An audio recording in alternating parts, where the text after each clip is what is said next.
I am intrigued to say the very least. And then if we look slightly further on into the veto, you know, the fact that it's beat for beat kind of a rematch, and Inferno is a match that we've seen Alliance play a lot on recently and had very, very good results, mind you. So I don't want to say that it has to be a win condition for Ancient to be a BC.Game pick, but a very strong start would reinvigorate the hope that maybe a lot of people lost when these two teams last clashed. But here we are, we're done speculating. The pistol round is ready, so let's get into it. All right, let's wait and see what the strategy is going to be here for BC.Game up on the T side. Currently, the squad has gathered over towards A, though there's a bit of quite heavy aggression on the counter side as well. Yupe is already there waiting with a pistol, but he's about to... Wait, I say get flanked, but Era has his back, though there are a couple kills coming in return now. Yep, there are indeed. Equalize the numbers, but everyone is here on this side. A rotate, they've got all the time in the world to work with, and a lovely dink there as well. Era does find one instantly traded, though. 2 for 2, we continue. Still got a flash on hand, but Twist, a kid available, buys them so much opportunity in this. If they want to just back away, let them take the space, but I think the decision to rotate going to be called early here. Ooh, look at Twist. There's a lot of time here still to work with. And Twist is definitely accounting for a rotation point now as well. They decide to double up. But mid is not the answer. No, they go the long way around. It's a good call. That keeps the cities guessing. It's a good call because it means that there's no information mid, which means they either have to completely forsake A, worried that they may still be lurking around the halls, or they have to retake B. But there's a kid available, so not too worried. There's a little bit more opportunity to play together and not isolate these two sites and two 1v1s. Well, sorry, 1v2s. Well, bomb side is clear. And a bomb will be planted. So the question is, how will this retake go? There is a kit in the hand of Twist. So that at least is in their advantage, with very little resources here for them to try and make it work. Just got to clear your corners, go in together and hope that you can make it work. But oof. All right, a bit of a damage already. Not quite a kill just yet, but that is a lot of information. And now a ring around the Rosie with footsteps on the back of the site. Currently, oh, they do deal. They're just going to time taps. They have to at this point. It is their only win condition and not in time here for Nexa. And with that, it is the first round up on the board for Alliance. It's a lovely 4K from Nexa, but it's a very difficult one. They had a really nice crossfire established. Losing that first sort of prong in it is always going to be a problem. And lovely bodyguarding going on there from Poi, but... BC.Game's a lot better for pistol round. We sometimes see some quite hit and miss pistols from them, but the fact that they find all 5 kills and a bomb plant at least, it is a good sign. It's going to allow them to force into this and make it a little bit more competitive. Try stump that Alliance economy early on, but okay, there we go. Utility comes on out there, burning alive. He's flashed off the angle. He's got one, and Era's there to back up as well. Smokes come out, and this is just going to make it so much harder. Boy, over the top, firing away the smoke clears, and he gets to see even more than he could ever have dreamed of. Just simple left, and they're going to hunt him down. And that was honestly just a straight up massacre. The U2 as well there, helping a big chunk out to make them a bit weaker, slow them down, and all sort of pinch them into one corner. So good stuff, good read, and a good adaptation to their scenario. And with that, yeah, it is BC.Game's time to go back to the drawing board a bit. Upgrade the pistols at most, but you gotta save some cash here for a next round. But it smells a lot like 3 rounds in a row here, at least a good potential for it. Yeah. Lovely early mid control here. There's not much for them to work with. MP9 peeks on out. Avid with 1, Avid with 2. Everyone hops on over. And now simple hiding, waiting has been spotted and taken down as such. And it has been nigh on flawless here for Alliance. I mean, this is what you like to see when you're up against pistols, even with those being upgraded versions. And again, there was a lot of early utility to keep any scary fast pushes at bay.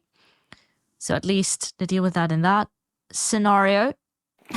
But the real test is yet to come, because now there is full-on AKs across the board for BC.Game. Not quite anything like an AWP for Simple just yet, but curious to see what the game plan is going to be. I see a lot of early aggression coming out, and there is almost no one home.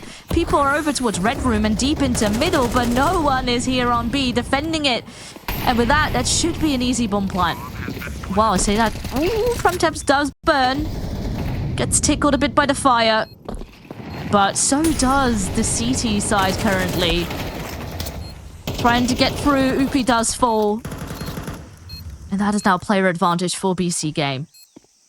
Yeah, there's no utility left now, but Nexa's gone all the way around the world. That's going to pull out so much of the attention. Boy's got one. Nexa has to just back away here, but looks like they have done just enough to force them off here. No way to get back into this. Going to go hunting for as much as they can, make this burn as much as possible, but they are not going to be able to walk away with a round here.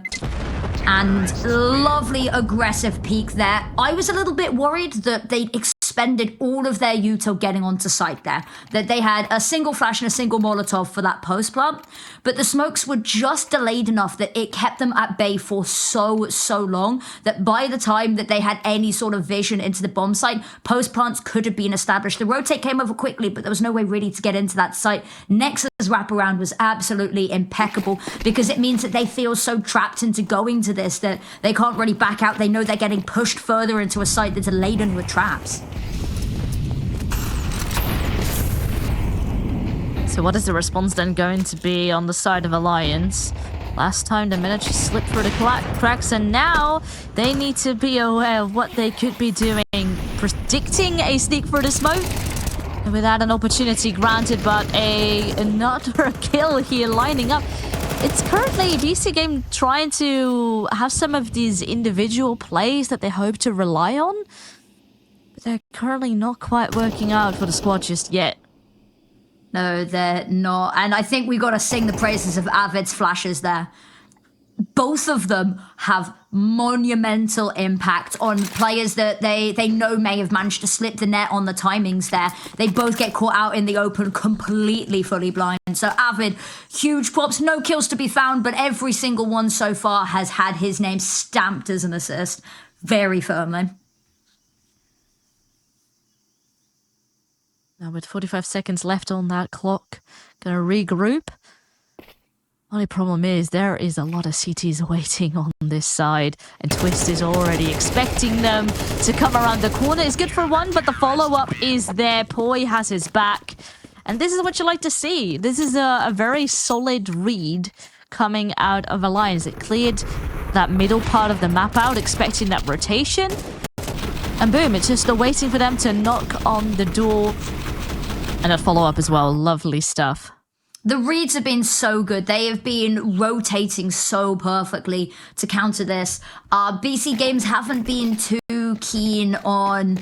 once they've got a site in mind, they haven't been eager to deter ever since that pistol. So, interested to see if we're going to see a little bit more of a push and pull between these sites. Not when they can't get mid control and the flashes are so good. And oh, look at that peek out. Double peek from Donut. Actually, both of them are going to down, and that's a bit of a problem. Two-player advantage, even more weapons picked up, upgraded. Here on the AWP here, having to play so passively, and they've probably got a little bit of an idea. They haven't cleared this far back, but the moment he drops down, it's going to be her. Twist with one, Era with another, and they can start to whittle away these numbers, but no bullet in the chamber to deal there with prime taps. Avid hops on out for one, sprays away for the second, and now just Simple left, and he's so far removed from the situation as to be untrue. Oh, he's got to make a bit of noise here.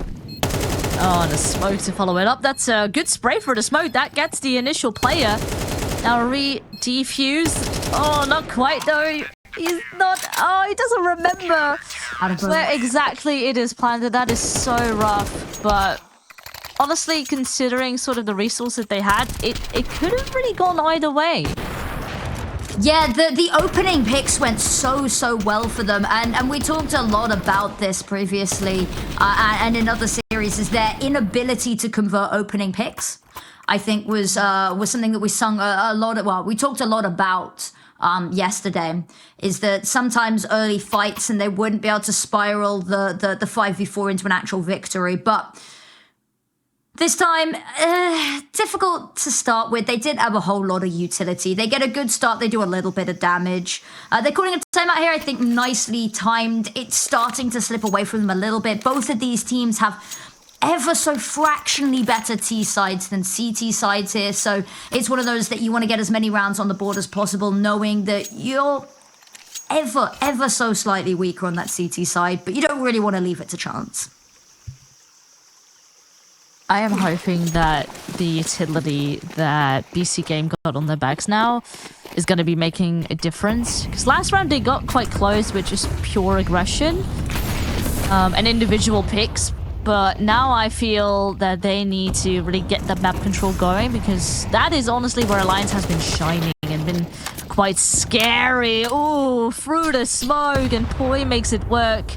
Obviously, his position is now compromised, but they keep walking through it, giving him the smoke advantage. I mean, maybe they're not quite done with it yet. They will eventually find Poi, but not after there's a player advantage secured. There is a lot of damage upon two of the remaining players for BC.Game. This is far from an ideal start. Yeah, so far from an ideal start as to be untrue here. Looking down the barrel of already losing at the half, and there's still, 5 more rounds to go.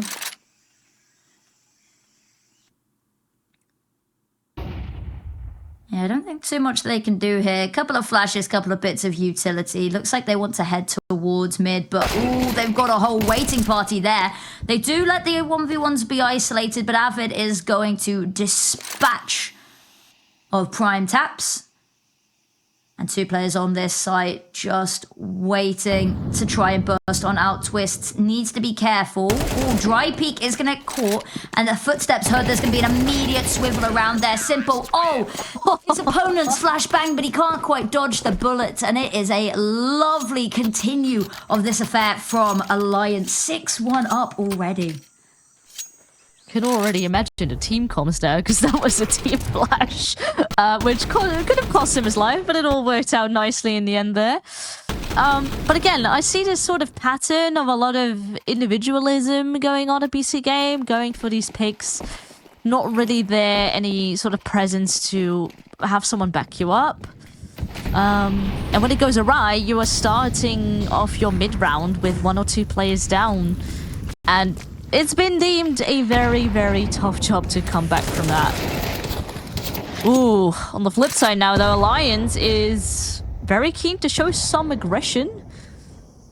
Did not quite go too well, but there has been a trade back, with prime taps also being quite low.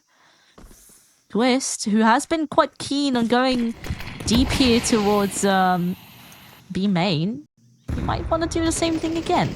Potentially. Got to be oh so careful, though, not to overextend here. Oh, Simple spotted a shoulder, but he wasn't quite scoped in. Casanito in the meantime as well. Oh, the adjustment. We talked about it. If Simple is anywhere near as on form as yesterday, he's going to need to be to right the wrongs of their previous match. But now an opportunity, an empty site, and I think potentially for Alliance here, you might just want to hold on. It's a 2v3 and you've got money in the bank, but you're just so far away that there's just too much to do, no utility to do it. Hold on to this. It's not worth losing. With the AWP also in play, that's a FT investment. Still going to be clearing out, though. Make sure not to get hunted, but Casanito might that was find Era. If he goes hunting, could potentially. Actually, I think maybe the call to back away. Ube's found enough of a space here to work with. A nice defendable position, and is going to, maybe try slowly call his teammate over, but that cross can be quite perilous. Everyone should. So now we saw some adaptations here from BC.Game. So they were expecting that B main push which Twist has been doing quite a couple of rounds already. And I mean, he's been sort of granted that space, so I get that he wants to see if it can be exploited again. Early this time, Simple was waiting, being disciplined, and with that, a free kill to pick up. And, you know, you have then information that they are eager to push, that maybe that is a sole player, and from there on out, that bomb site was eventually cleared. So they have found another round here on the board again, but ultimately, you want to find a couple more to try and bridge the gap as much as possible. Yeah, 4 more opportunities to close the gap, or potentially for Alliance to extend the lead here. They've got the money to do so, at least for now. Upe, the sole player on this site, gonna have to step up in a big way. Throws the Molotov. It's a second too late. They are just gonna completely disrespect it, and he's completely cut off from this wild, frantic spray. He gets one and gets that out alive as well. More importantly, it's called over his teammates. Retake coming on through. Simple, so good for the first, and now spraying away. Smoke goes back out, and everyone can just tuck on in, and that's gonna make them so hard to weasel out there, especially with no one already going through mid. Now they're sending Twist, but I can't help but feel too little too late. I mean, technically it's still a 4-on-4. There is time left. But as the time does continue to tick, it becomes instantly harder. Twist loses his life, Upe is low, and they have no choice but to fall back. And this is more the BC game that reminded me of yesterday. These explosive pushes with the squad as a whole. And, you know, really relying on your firepower here. And that is where BC.Game tends to shine.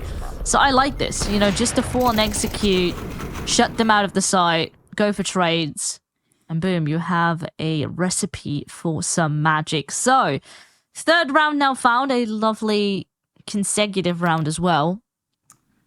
And slowly finding their form a bit here in this first half. I think it's also, we talked a little bit about adaptations to what they're facing.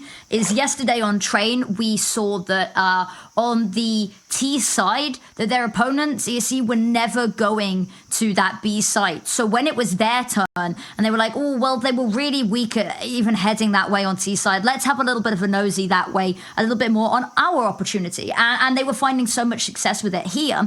Every time they've hit A, they've essentially taken the site with limited, little to no pushback whatsoever.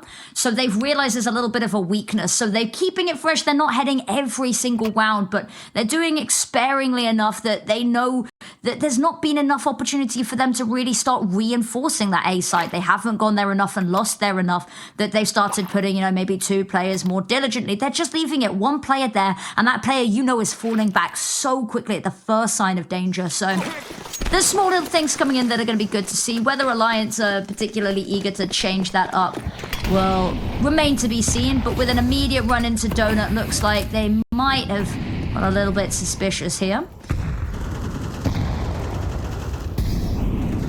So what will the response be? I see Twist again being in quite an aggro position over towards B. Will pull back a bit. Maybe not overly keen enough to completely go for this. Maybe on the back of a flash they could try something, but instead it's going to be BC.Game who is going to be applying a bit of pressure. There's util already raining, which causes already 1 player to come over. So mid is abandoned, but doesn't quite matter. It is BC.Game who is looking to commit, and so far is getting punished. It's a 2-for-1 here. And then what will happen? We already see CT side is clearing out middle. There's a lot of information. They know exactly where they are. And BC.Game is about to get pincered.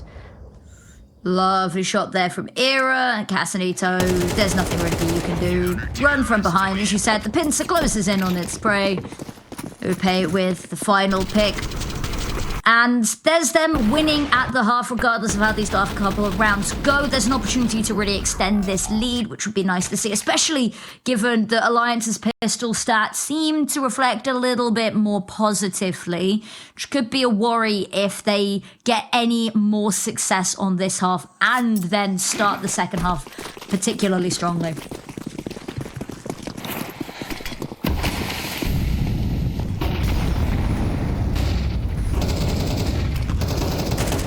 Oof. And he already loses his life. But there is a trade to come through.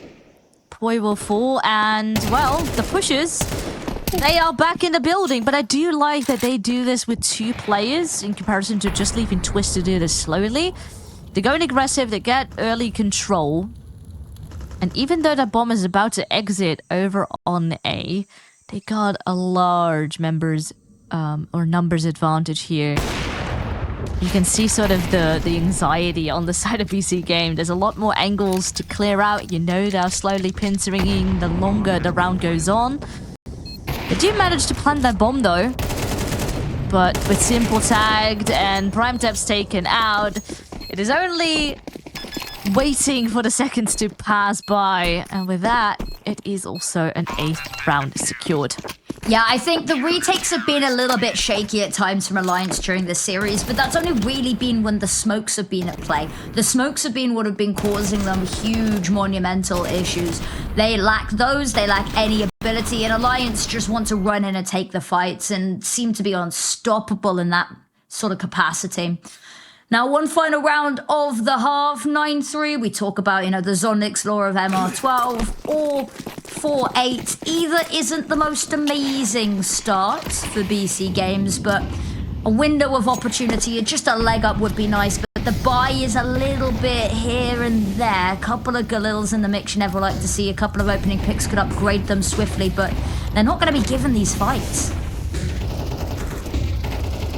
Currently stalled by the incendiary. Ooh, getting sprayed through the wall.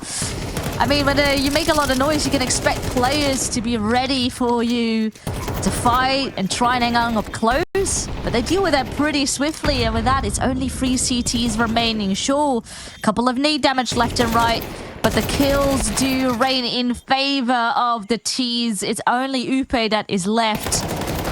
I mean, it needs a miracle here, but it is not going to happen, and we end here with 4-8.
Welcome back. That break felt like an eternity with the action being so high stakes, so high impact right now. And straight back into the game we go. 4-8 is where we left off. It's where we're going to pick you guys back up here. A pistol round would be everything and more for BC Games right now.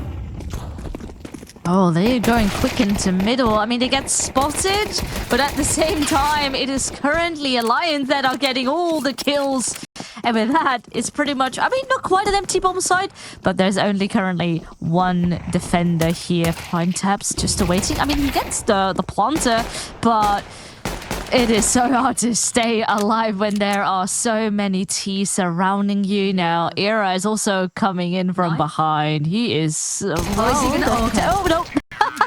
Not quite. It was like he heard you through the screen. Just a shiver down his spine, and he knew that. It's like, I got these spider senses going up my back. Yeah. But with that, it is a 9th round secured. The gap continues to be quite large. And this is quite rough, you know, for BC Game kicking things off on CT side. This is where you want to make your shot. It is their map pick as well. And now, at most, it's sort of an upgraded pistol here for them to work with. And most likely, it's going to be double digits. About all, Lions up next. All they can afford if they want to buy into the next. So it's going to be an interesting one. I like that they're getting a little bit aggressive over towards B. If anything, the information that nobody's there will give them a leg up in rotating pretty quickly. Deep Smoke is not going to fall Prime Taps at all. He is going to push through it and take that space, just waiting the red rim push. Here it is. Ooh, footsteps heard round the corner. Very snazzy, but it's going to have to deal with a little bit more there. Upe pushing on forward, spots one player, takes them on out. There's still another player hiding in cave right now. Casanito being a distraction, hoping that they don't spot next, so they don't realize that he's there. But unfortunately, Upe is not going to let anyone slip through his fingers. A 10th round double digits secured, and it doesn't even look like they broke a sweat. Oh, not at all. I mean, this is how you want to be dealing with pistols. Just make it nice, quick, and easy. And go next, which is also what BC Game is feeling, because now they have a round with resources on board. Maybe still not the most that they would like. You know, I still want to see an ARP out on Simple, have him shine, but, you know, economy is not quite in their favor just yet. They need to win a couple of rounds in order to get to that point. But, yeah, the time will continue to tick. And, oh, that is rough. The utility damage coming through. Poi also almost falls. That is not the start you want to be having if you are Alliance. No, it's not. We talked a lot, and we sung a lot of praise of the Alliance flashes last half. And now I think it's time that we sing a little bit of praise for the BC Games HEs. Now, there's only one left available, but a couple of these players quite low. It would not be beyond the realms of possibility, especially with Poi looking as unhealthy as that. You know, he could be hit in the face by a smoke and he's dead, but here he goes, having a little bit of a look. Low HP, that's when the adrenaline is pumping. Casanito isn't going to be cleared out, so Era falls now to, well, one in a very smidge of health there. He's not going to be cleared. There it is. A little bit of trigger discipline. Not going to hear any other footsteps to work off of. Limits this now to a 2 versus 3. Prime Taps not sure where to look. That bomb, however, is dropped in the most unfortunate of locations. Can be very difficult to retrieve, especially with no real map control to speak of. And pushing forward through the smoke. They're not got a flash or anything for it. And there it is. The spray down for both. They're just hoping to make the best work with utility, which is honestly the best you can do in that scenario. But as you said, it was dropped in such an unfortunate place. Did a front flip there. Poi dropped the bomb, but did a sick front flip. True, true. Pros and cons, right? Swings and roundabouts.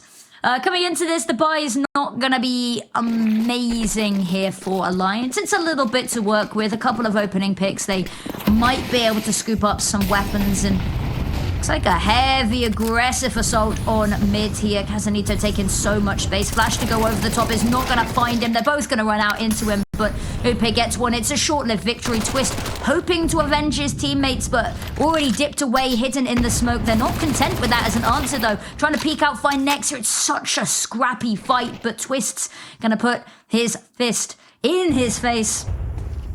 Nade, we said, HE nades for BC Games are so good. There's another pick already found. The bomb site falls.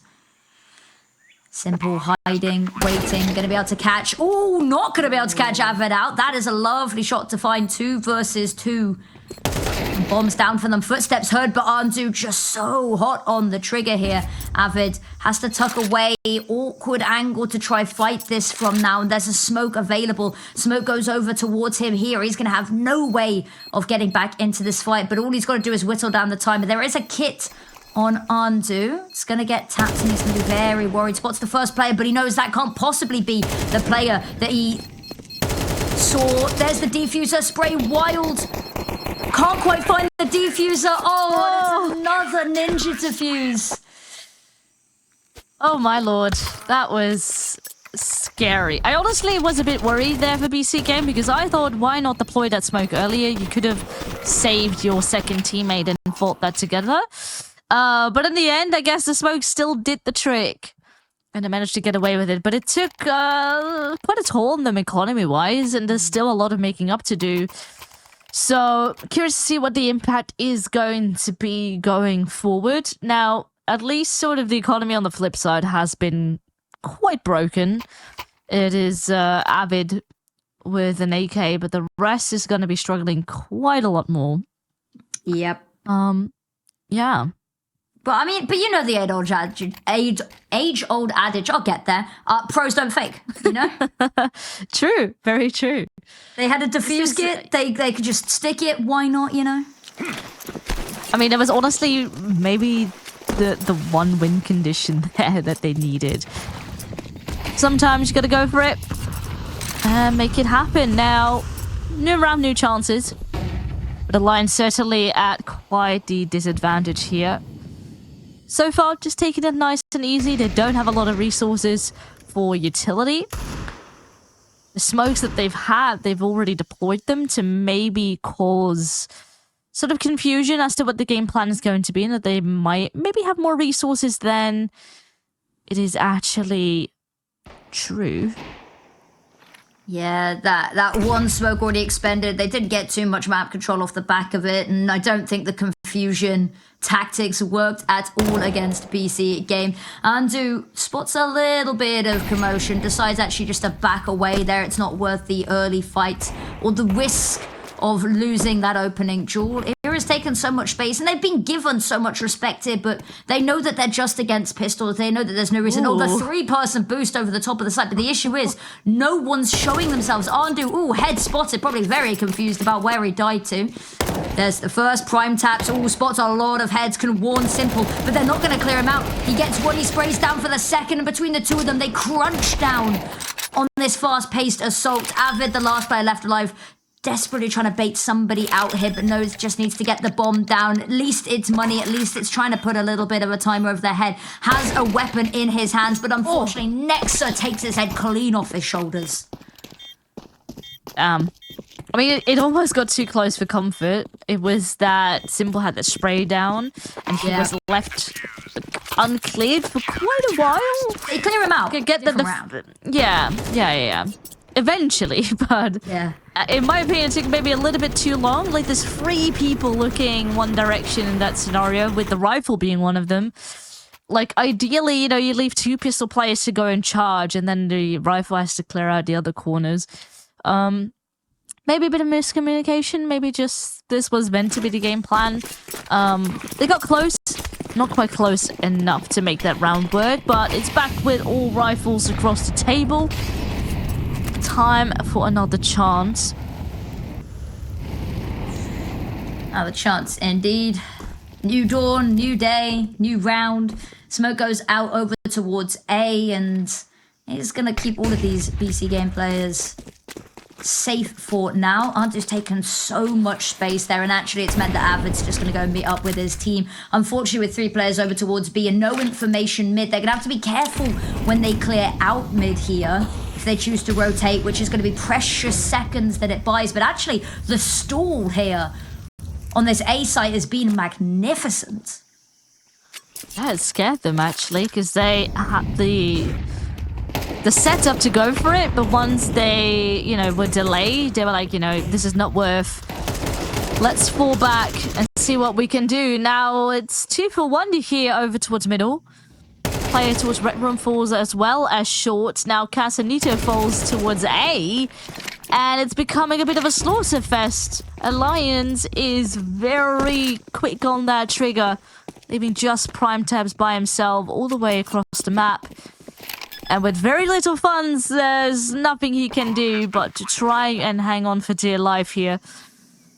Should be able to. None of these players really have enough economy to want to go hunting. There'll be a little bit of a poke and prod as they find and clear themselves an exit path. Actually, looks like Poi's having a bit more of a nosy, but they won't go too far. I got worried for a couple of reasons in that round. Is that they had next to no map control for a lot of that.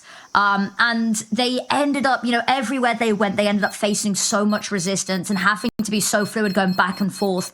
But actually, the fact that they just managed to leave somebody behind spawn, give themselves a little bit of a rotate buffer, worry about flank watch and all of that, gives them the safety and the security and the confidence more so to go for this.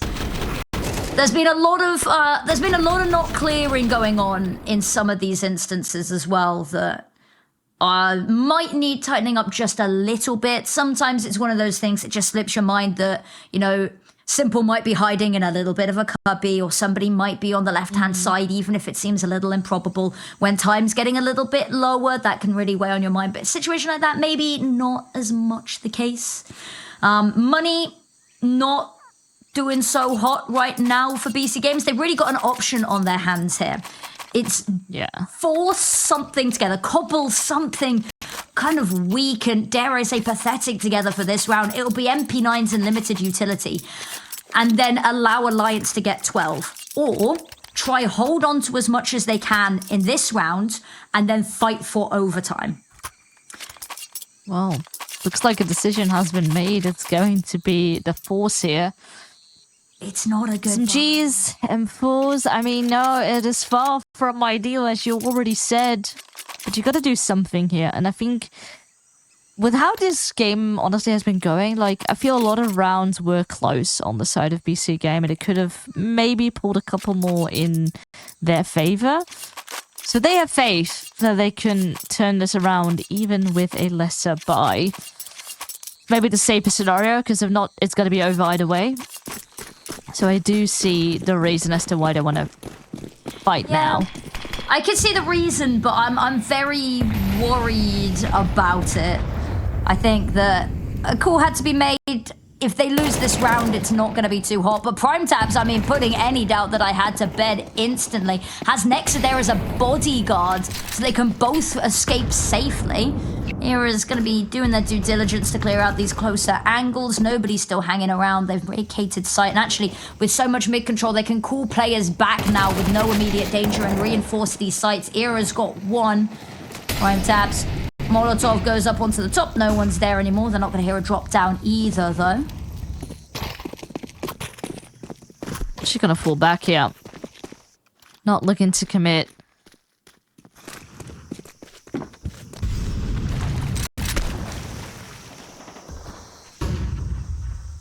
So what is the approach going to be? Because I do leave a player behind. Maybe expecting a push to come through A, which we've seen happen on B, for example, in late round, that they clear out a site and with that rotate. But you do have a player disadvantage here if you are Alliance. There's a risk going in with this just to, and well, he is trying to, but Simple is holding his ground. Not quite for a second, but the trade is immediately there, and it's just Era now, 13 HP, and honestly, I think he can be lucky if he manages to stay alive, but actually he will be able to do so. Gets the kill, and is falling back. Bomb's on the other side of the map, and actually I think Prime Tap's here. Ooh, lovely shot, but 7 seconds. Can't find the kill, can't find the bomb. And actually, you know what? I will put my hands up, take back everything I said. The really weak buy gets it done, and it's the umps, it's the MP9s that really are successful here. I think, and huge kudos to the observer here, pointed out the AK that had been dropped earlier in the round, that they go back and find. I think maybe a little bit of a, sort of they hop on up to the boost and then find it and go, oh, actually that's a nice little bit of a surprise, but Timeout called because now there's a little bit of a worry for them. Their finances looking potentially mortal here. Oh, please, Simple, do not sell this weapon. Oh God! Well, how the mighty yesterday we were excited for a shotgun, and it didn't quite pay off with that. He's gone from the AWP to the pocket AWP, or is it a pocket AWP just sort of unscopable AWP? Yes. Close range death machine. That's what we call it. If they want money, it is a cash farmer. Absolutely. I mean, he's been playing close range over towards B, so I can see him, well, so far tucking himself into Cheetah. Casanito is going in aggressive, good for a kill. He knows there's a second. So maybe it will eventually be time to shine for Simple and actually just looking to play up close, just jiggling around the corner. Can't get too aggressive because then you have a long range battle ahead of you. My patience will or might be rewarded. Now, on the flip side of the map, Prime Taps is maybe in a bit of trouble. Was actually keen to go for a fight, but he gets upset, gets caught on the edge of the smoke. And with that, the lead will be greater on the side of Alliance. But Upe does fall. Nexa has actually a good position here. Goes to sneak on out. And if he gets that kill... Oh, but he won't. That it can really greatly cost BC.Game. I mean, he is by himself. He wins these.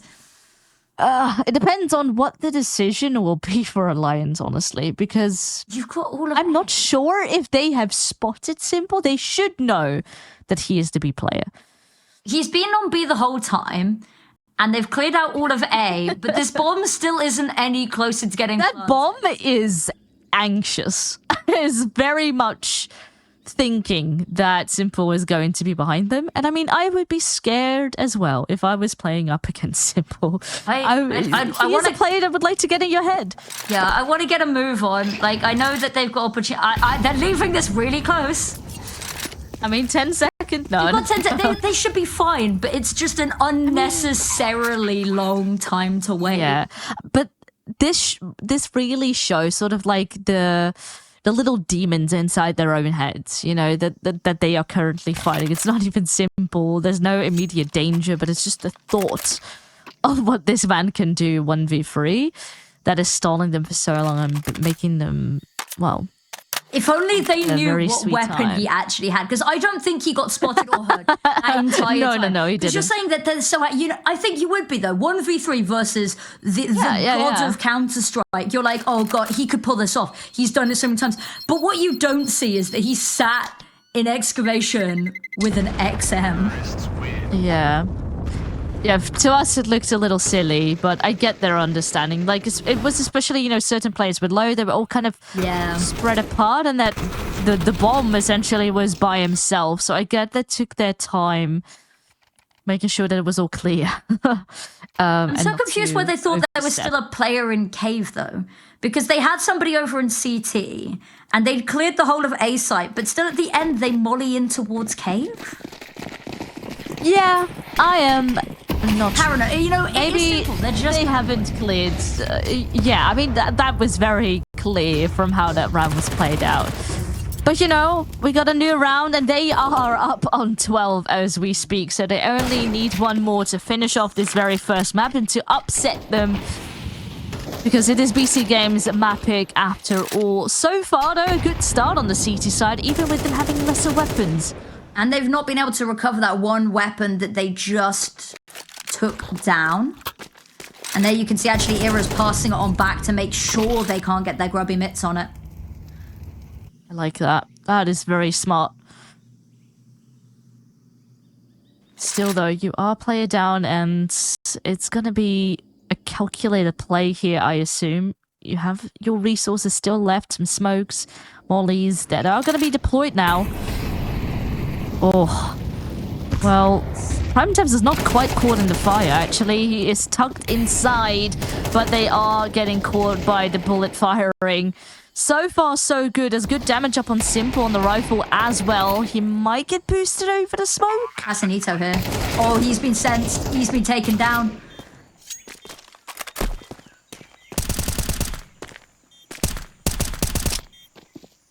Well, the timer will continue to tick. The pressure is on, and there is not a lot here to work with for BC.Game. The map could slip out of their hands at any second. Simple desperately trying to hang on with a spray, but it is not connecting. And with that, it is Alliance who is taking home map number 1. Taking home map number 1 and their opponent's map pick, mind you, which is a nice one to be kicking us off. Now, we've already had map 1 going on the way. It was definitely a closer affair than the last time these two teams faced off against one another. But now, Inferno is awaiting us once more in a lovely rematch. And I'm curious to see if it's going to be as close as perhaps the last map was.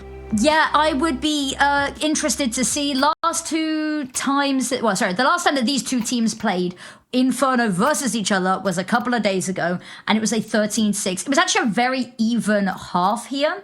Alliance, it was their pick again. They had a 7-5 lead at the half, and then essentially a flawless CT side. So the key this time, I want to see a stronger CT side. Has to start with a pistol. Their pistols haven't been amazing today. Now is the time to get one on the board. Exactly. There's definitely a bit of pressure for BC.Game to do better than their last affair. Even though they have reached the final, in order to secure yourself a spot to regional finals and to really get the prize you want, you need to be the one winning this battle out. The decoy going out there as well. I've been seeing a little bit more of them recently, and you know what? Not complaining, but decoy causes some sound over towards B, but now that that's over, it's going to start causing some questions. Prime Taps needs to step up here. These two players luring them away. Prime Taps trying to distract long enough for Casanito not to be overrun, but overrun he is, and they're not content with that. They want to push Archers, and Andu goes down. He hits the dirt. And now 2 versus 4. HP low on Upe, but still huge advantages, just applying the pressure with numbers. Nexa trying to come round the corner, trying to see if anybody's there, but everyone has already got themselves out of dodge, hiding on site, and post plants can be established here, and they are not going to give an inch for BC Games to try work with and pull the thread to get back into this round.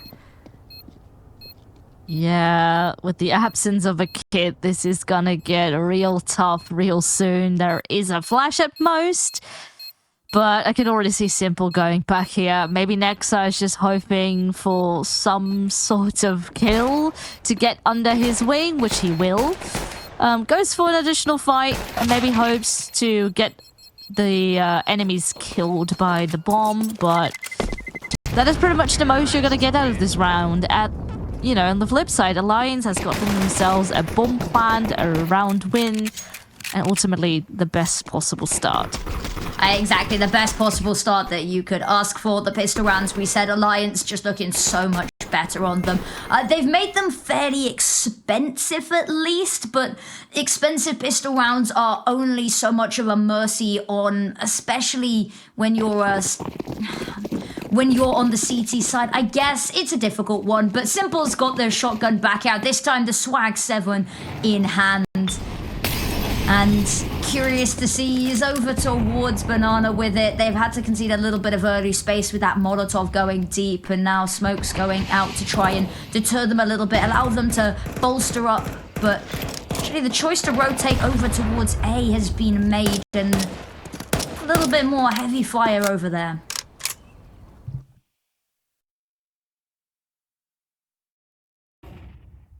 Taking their sweet time. So far, bomb's still dropped over towards Team Ramp, so can still go anywhere. Just looking to explore the map a bit, put pressure up on those CTs. Playing up close and personal. Oh, but spotted on the edge of the corner there, and Andu falls without having seen a single player. I mean, certainly he's heard the footsteps, heard the shots, and that means pressure is coming right up. The rotation has come in the form of Simple, who is playing with the lovely Swag 7 around the corner. Ooh, a bit of team damage there. Not quite in favor, but still a player advantage for Alliance. And with that, a bomb will be planted, and it's especially the utility here that is going to be making this round so difficult for BC.Game to get back into. Exactly. The smoke over towards church there, and then they throw an even deeper one as it's fading, which means that they're pushed even further back. There's nothing they can really do there. They just want to keep hold of these weapons because it's going to be all they have going into the next round. Ube is really going hunting for a couple of these. Might not be able to find anyone, barring potentially prime taps, but he's tucked in nicely, hiding away in the bar there, but... Conversion on the second round, they keep it clean, they minimize casualties, and they take away a couple of the weapons for BC Games.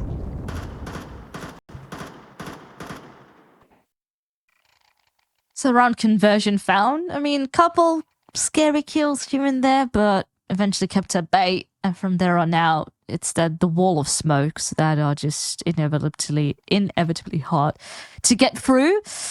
So, second round secured and slowly building up the economy, keeping the majority of the players alive as well in the process, which is a big win. So far, a good setup here to kick off their T side and maybe slowly but surely march towards that victory here tonight. I mean, it's still that mixed buy that BC.Game got in the bag, which could still be dangerous. We've seen that on the previous map as well over an Ancient, where sometimes the cheeky pistol that goes unchecked could do loads of damage. Oh, that is rough.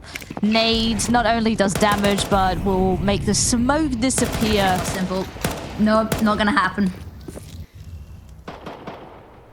Upe waiting. What are you left to? Yeah, they've been allowed to isolate all of these fights. They've been peeking one by one there. The banana control is absolutely incredibly taken. They do still have to plant the bomb here. Casanito's taken a bit of an interesting angle, but unfortunately the further he pushes here, the harder of a job that he is going to have, especially when they've already taken the first steps towards that A control, that apps control. Era finds the last pick and a 3-round lead. But money in the bank, we're finally going to get to see all guns out, though because they haven't been felled, a lot of these Galil still in the hands of Alliance, so they might come into this actually a little bit weaker in the arsenal department.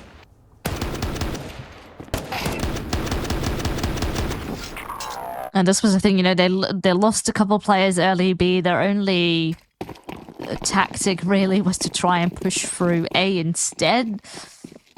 And maybe you were granted a kill left or right, but wasn't going to happen. They had the numbers advantage. And with that, so far, pretty clean on the side of Alliance. But now we have eventually rivals across the board.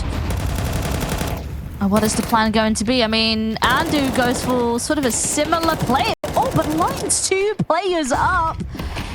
Wow, luck is on his side this round. And with that, I mean, that's a gift. He's backing off. Maybe needs to be a bit careful. He is half HP. But a 2-man lead. One way to start off a round. He's half HP, but he's got, well, I said he had all the teammates he could ever want around him. They've actually gone over towards A little bit more, knowing that B's gone a little bit quiet. It would usually be at that point that if a team was going to rotate, they'd be looking at it, but they haven't chosen to do that. Another smoke comes out, and it's just stall after stall after stall, but I don't think they're going to want to respect this smoke. HE goes over utility of their own to try buy the space, but next they're going to pop out the perfect time, not expecting it. Fully blind, only get to one, but has done so much to hamper their attempt here. Andu still lurking around on site. We said he's half HP, he's been half HP the whole time, spraying, hoping he can find the bomb planter before it gets planted. Can't do so, but they are just going to dogpile Avid. There is no getting out of this round alive now. It's just a matter of who finds the pick first. They're swarming, hunting. He ducks his head down. They know where you are. There's no point hiding. He does get one. Actually gets a second, but there it is. Prime taps to finally put an end to the shenanigans. Yeah, it was honestly Andu there lining up the double kill initially over towards Banana. Yeah. Which did the trick, you know, it's an early advantage which makes it inevitably so much tougher to get onto side, which, sure, they did eventually manage. They got a bomb plant still out of it, but not the round. The damage had already been done. But with a reinvestment coming through, an orb will come out in the hands of Era here. So I'm excited to see, because we haven't seen too much orb shenanigans just yet, especially with how Ancient was quite back and forth, economy-wise, it just wasn't viable. No, not viable at all. Tech pause going on through. Getting that out of the way and getting out of our system early, hopefully. I'm liking what I'm saying. We're finally getting to see some AWPs. It was very quiet from the sniper rifle department over on Ancient. Kind of to be a little bit expected, I guess, but... Tech pause over. Very quick one there. Very speedy. Now back into the game we go. Still a little bit missing here from BC Games, and by a little bit missing, I mean a little bit of utility. There's still an MP9 and Casanito missing from the kill feed so far, but potentially an opportunity this round going to be given, especially with a little bit of a heavier lean over towards A initially, where he happens to be residing.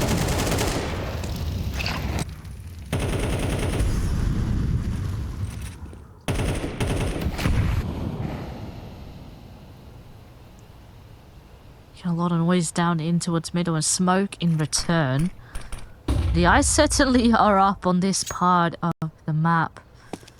Meanwhile, they leave Banana so far pretty quiet. I mean, it's the AWP just holding out for any pushes. Twist now maybe goes to explore it a bit. Now an actively spot on the close corner. The noise certainly has been heard. And now moves will be made. Instead of Banana, they will go into bracket. A flash forces the roof player to jump away, duck into safety, and now he's getting shot from behind, and this is getting tricky. Left and right, there is players everywhere trying to swarm and conquer A, and so far job has been done. Well, almost. Time for the bomb plant now. Have to reposition just to make sure that no one's going to get killed and it's going to be a clean round. Oh, Twist, there's no way that he expects it. Oh, wait, no. Oh, no.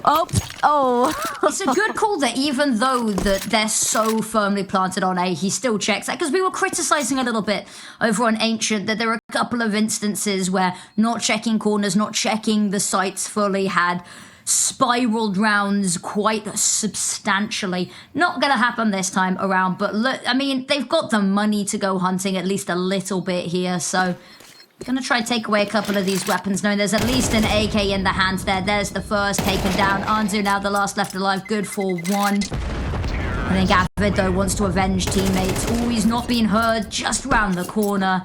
Not gonna be saved by the bell this time in a fourth round. A lead established.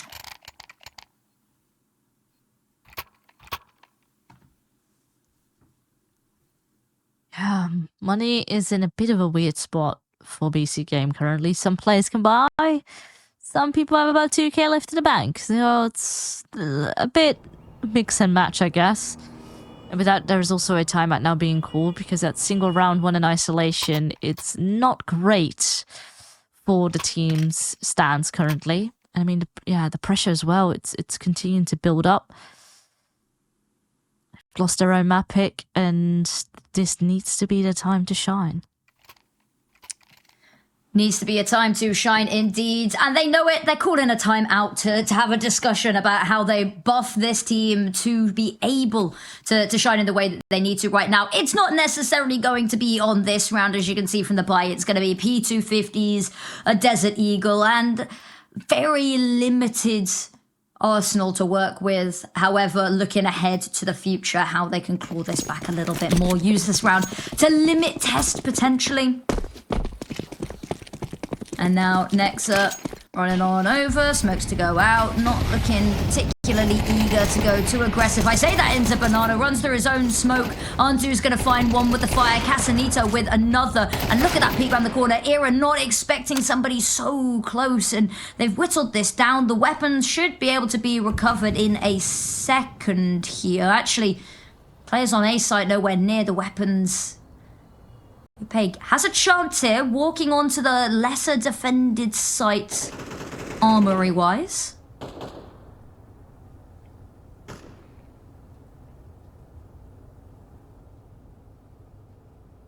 Just making sure to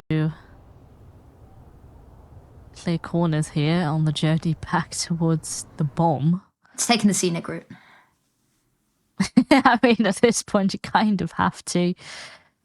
Middle might be a bit scary, but no one is actively holding out for him. Only on Banana, which he will have to cross in order to get to the bomb and T ramp. Finds a pick here. He's got a very winnable round on his hands. Ooh, spotted a player. That sound is going to be the call to activate. Gathers up the bomb. Looks to head ult mid instead. I like this. Ooh, you can see nexa not sure where to go. B-A.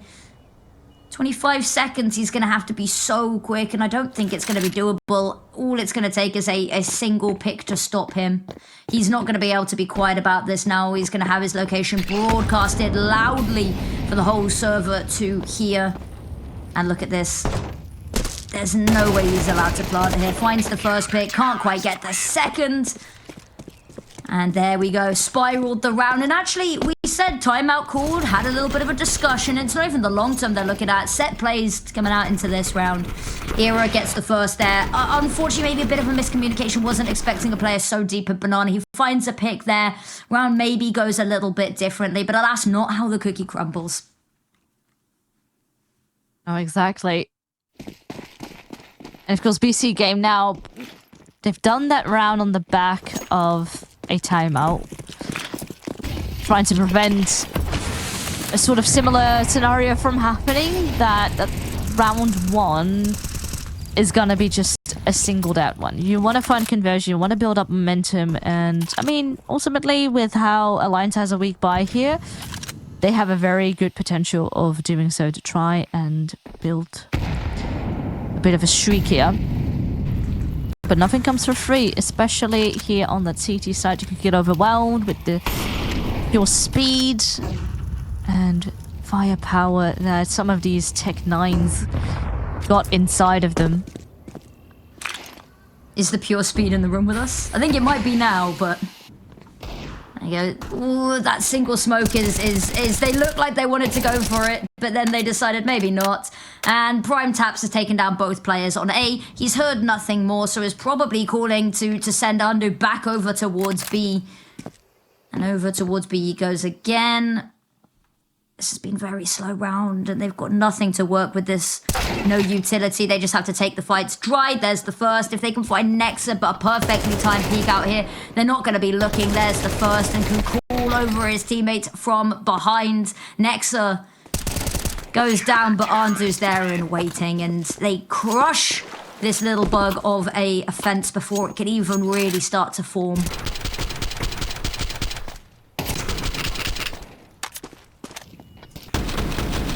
Again, this is what you like to see when you're up against pistols. And nexa here fighting on the back of the side, doing a lovely clean up simulator. And now, I mean, again, and it's a buy versus a buy. Simple does have an AWP inside of his hands. Sort of the moment we have been waiting for, of course. But time to see, hopefully, it shine. And Alliance wanted a fight. I mean, so far on this map, they are definitely getting more contested. Poi does fall. And instantly Banana has become a bit of empty territory. Leaving that behind, dropping the bomb in the process as well. Maybe want to reinvest into this part of the map, because there are 3 players slowly creeping up now. But Andu, I mean, he stands to walk the first fight. Sure, he gets traded, but it's still a player advantage in favor of BC.Game. Yeah, going 1-for-1 on trades only works if you came into it with an advantage, or you find at least the first pick in the duel. And as we said, Simple on the AWP on the right side for this as well. Holding nice little angle. Dodging the flashes. Molotov comes over. He's burning alive. Ooh, it doesn't quite spread. He's going to be allowed to stay there. Lovely peek out from Nexa's good for one. Simple missed shot there. Needs to find the next. And ooh, oh so wary. Oh, a lovely adjustment onto Era. And Avid gets taken down in the midst of all of this as well. 4-4 scoreboard cleaned up. And we said Simple needed to be firing on all cylinders again today. A little bit of a slower match when these two teams last played, and it's not been an amazing start into this match, but killing that round looks very good, really helps them spiral it up, still securely in his grasp. Timeout called from Alliance gives them an opportunity to get their coach on the line as well. Let's see what better use they can put this AWP to continue this round streak and not let Alliance run away with a really strong T-side again. Yeah, and in classic sort of Inferno fashion, goes quite back and forth. I mean, it's not quite a map like Mirage, but this is, I guess, a bit more of what we hope to see here in this grand final. I mean, Ancient definitely already delivered better in comparison to last time, which was definitely a bit of a sweep in favor of Alliance. But BC.Game, because when you have that spirit inside of you to want to fight and want to hang on, magic certainly can happen. And this is realistically the chance here to get into the lead, because it's just a couple of upgraded pistols here that they're going to be going up against. I think ultimately if you're Alliance here, you want to see if you can group up and see if you can overwhelm. It looks... Alliance have looked so much more passive over the past couple of rounds. And yeah, they're on pistols this time around, but they've just really lost the pep in their step that was overwhelming BC.Game. But methodical, some would praise the approach, but just the pistols, I'm a little bit interested to see how these one-by-one peaks are going to prove successful.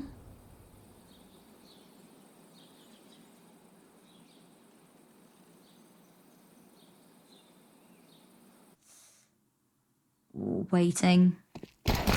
Oh, here's the footsteps. Smoke goes out, but unfortunately Flash is ahead of it. That smoke is going to do nothing to deter them. And look at that, Avid, a jump on up. This is the firepower, the pace that we were talking about being overwhelming. Casanito finding one is huge to whittle down the numbers. Simple nade goes deep. It's going to be huge with so many of these players low HP. It's getting very, very risky. Simbi runs round to the corner. Oh, it's absolutely amazing. He chases them back onto site and pushes them further back, corners them. Look at this though, hiding in the smoke. Oh, Era's got to be careful. What? Oh, it's bait in time. And unfortunately, they're trying to bait him into with a fight. There's the one. He's heard the second player there. Simple though is not going to let this round slip away.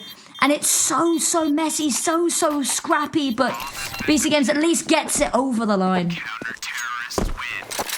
Oh, that was honestly too close for comfort. Because especially when that bomb went down, I thought they could have this in the bag. They got the kill up on prime taps as well.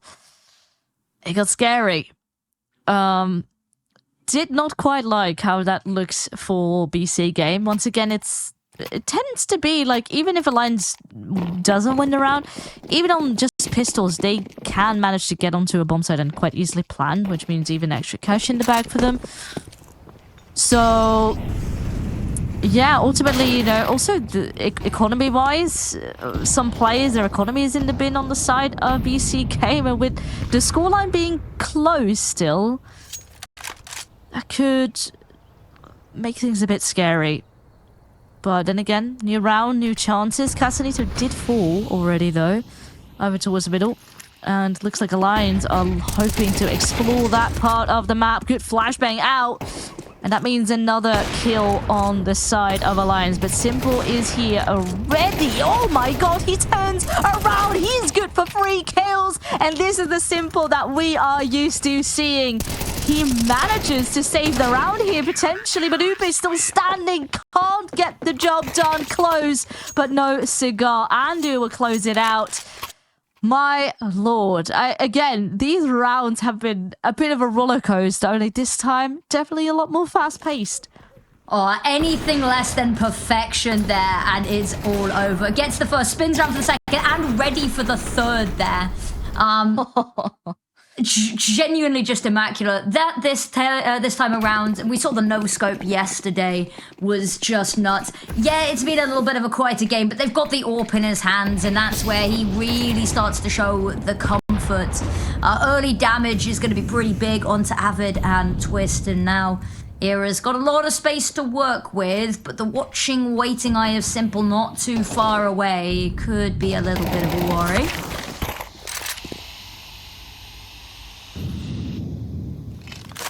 Hunter with the smoke kills has been absolutely nuts this match.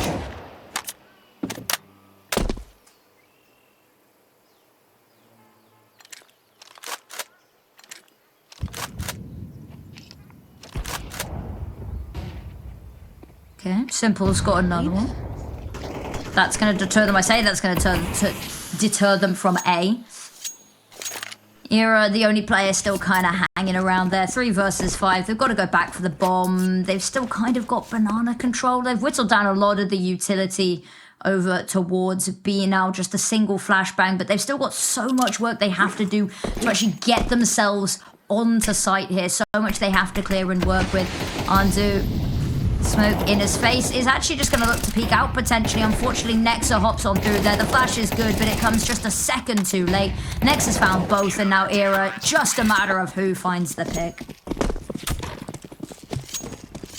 At the beginning of the round, I was a bit scared with how passive again BC.Game was playing into that round and left Banana pretty much open for them to take. But when the eventual push came on through Nexa, which has been proven a really solid anchor there over towards B, he does it again, multi-kills, and with that, his 7th round he's secured, and it means for Lions, sort of the time will start to tick to get more rounds on the board. Again, a lot of these rounds have been close.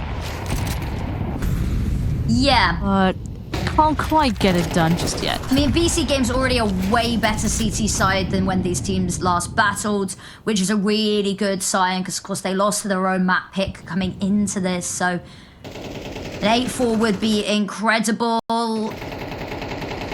7-5, not gonna mind it. Twist through the smoke, trying to catch Andu off guard. Ooh, slightly too long range with the MAC-10. Smoke's going to go on out. Site is going to be sieged. And now Molotov just to clear out the backside. They're not going to spot anything. They can get the bomb down early here. Rotate's taking a second to come on through. And there's not much utility to work here. With one more smoke for CT, should they want to try funnel them in towards Church. Oh, Simple again on the all player spotted, and they're still clearing out Banana here, but the CT side is playing their A game. They're forcing players out of their position. They are conquering the side as we speak, and this utility, it is hard to get through. Where are the players? You have no idea. You are getting swamped, and with that, they lock it in. It is 8-4 here in halftime.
7 rounds in a row to bring us to this scoreline. 8-4 BC Games. They want to take us to a third map. Their pistols haven't been good so far today, but they've got a buffer in a worst case scenario. But this would be the cherry on top, the icing on the cake, if they could secure themselves a pistol here to really kick off this second half. Twist wanting to get aggressive, spots one head, actually decides just to back away, reload, get ready for the onslaught. More bullets hail his way, and he's just going to hold the line diligently. Actually, none of his team called over just yet, so it's just him here, waiting. And a slow flash comes out, doesn't really do much, but it could be a warning signal as to what is about to come. A smoke being dropped over here for Twist to use, but it might be a bit too late. He is going to be deploying it now. I'm not sure if it's really going to be stopping them. The answer is no. He gets decapitated, and the bomb site is going to be theirs. BC Game is starting off on a roll. They absolutely are. They've still got players in Banana to defend, so they don't even have to move away from the site to establish a post plant. No time taken at all. Difficult round to win here now for Alliance. There is a kit available on Upe, but have to get it to site first. Simple. Gonna peek one out there. Andu with another. He's gonna hear so much commotion. Takes down the first, but unfortunately the trade game isn't even gonna happen because Andu just keeps on firing. Prime taps with the last, and it is a massacre in the pistol, finally securing themselves one, and a 9th round in the mix, and that is going to stop that CT economy ever getting off the ground. Yeah, this is rough. And again, I mean, it's a bit of a reverse, because initially we started out with a T-side win as well, and a good early start for Alliance, but it only kind of stalled towards the latter stages of half one. And now the momentum has completely shifted, and honestly, BC Game is doing a lot better here in comparison to Ancient. Even though they were still sort of close, right now I really feel that BC Game has sort of answers for the protocols that Alliance puts into play. Now, maybe with them being on CT side, it becomes a bit different, but by the time that they get economy on board, most likely BC Game is already going to be on double digits. And that's a very scary scenario. It's like making pancakes. I use this analogy all the time, is that when you make pancakes, the first pancake is never good. It always goes wrong. And it's like maps. So the BC Game sometimes have a little bit of a slower first map to get into it. And, you know, Simple did not have the greatest of starts until he got that AWP in his hands. But now it's smooth sailing. Twist, desperately, frantically firing off, is not going to be able to connect a magic shot through the smoke. Boy waiting, hoping that somebody's going to poke a head on up. Casadito is, but they're not going to be able to find him in response. Nexa fully blinded, just firing, covering fire, and actually the call to save has been made super early. They're not going to have much in the next round, so if you can keep hold of any of these upgraded pistols, it's a very, very minute consolation prize, but a prize nonetheless. Yeah, it's something, but it still is far from ideal, because that means next round you're gonna still have this rough buy. I guess it's still better than a 4 on eco. But yeah, it's looking a bit grim here for Alliance. They were hoping to perhaps close it out in a 2-0 fashion, but it's smelling a lot more like map 3 could be awaiting us. Yeah, every round we get a little bit closer, a little bit more certain that this was not as done as the opening of this map might have suggested. Alliance, yeah, difficult round to try find much with. They've stacked it up heavily in the util department. Smoke to go out. Not particularly deep there, just to stop an initial rush, give them the opportunity to get to sandbags and have a sit down. Spray through the smoke. It's wild, it's haphazard, but at the end of the day, it's just a little bit of covering fire. Assert their dominance and assert their presence just to keep these B players on edge. And it's going to give them so much opportunity for these A players to work their magic under the pretense that B a little bit more under siege than it actually is.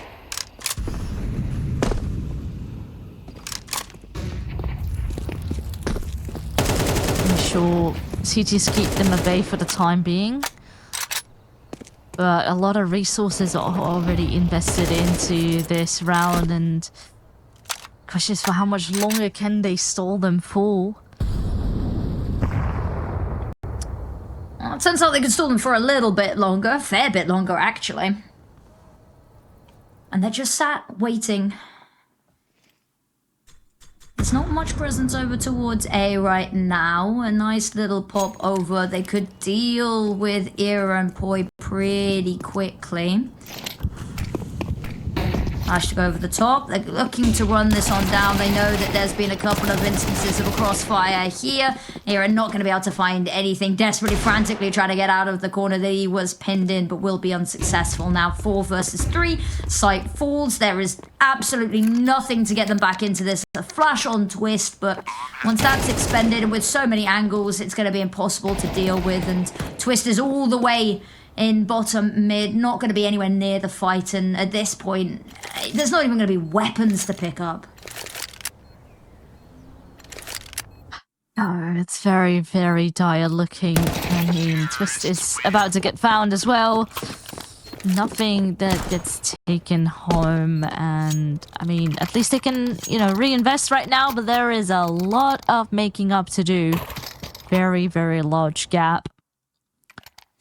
Yep. And yeah, it kind of needs to be now. If it's not going to happen now, it's going to be over and done with. We are going to map. In the words of John Bon Jovi, it's now or never.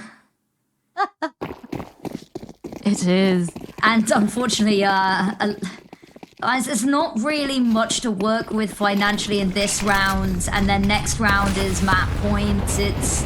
But this is what we saw. This is what we saw from BC Games, what they were up against over on Ancient. They managed to stall it out for a fair bit longer with a buy maybe not too dissimilar from this, a little bit worse than this even. Undo looking for the first fight, spots a shoulder, Twist, lovely headshot coming on through just to keep them off. Smoke goes out, and because it's so early, they're not even going to look at pushing that, just going to force them to fall back themselves. Prime Tabs has got a little bit of control here in alt mid. Gives them an opportunity to potentially pivot over towards A should they so desire. Now,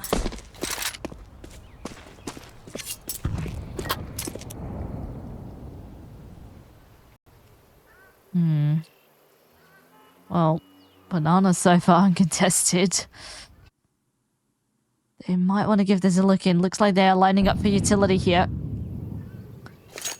With 45 seconds left on the clock, this push is going to be it. There's a rotation on the way, though, in the form of Era. But is it going to be enough? There's one smoke to try and stall them. But so far, they go 1 for 1. The timer, though, does continue to tick, so the longer they wait, the smoke will eventually disappear. And is the flash going to be enough? There's a lineup, in fact, here for Twist. That's a double kill. And suddenly, it is all simple by himself on the site. Can't get the job done. And Alliance hang on for another round. they do. You can't help but feel that this is maybe an instance of live to die another day, but they line up for Twist. It's a good round. We said that this was exactly the kind of round that we saw from BC.Game to stall out Ancient for as long as they did.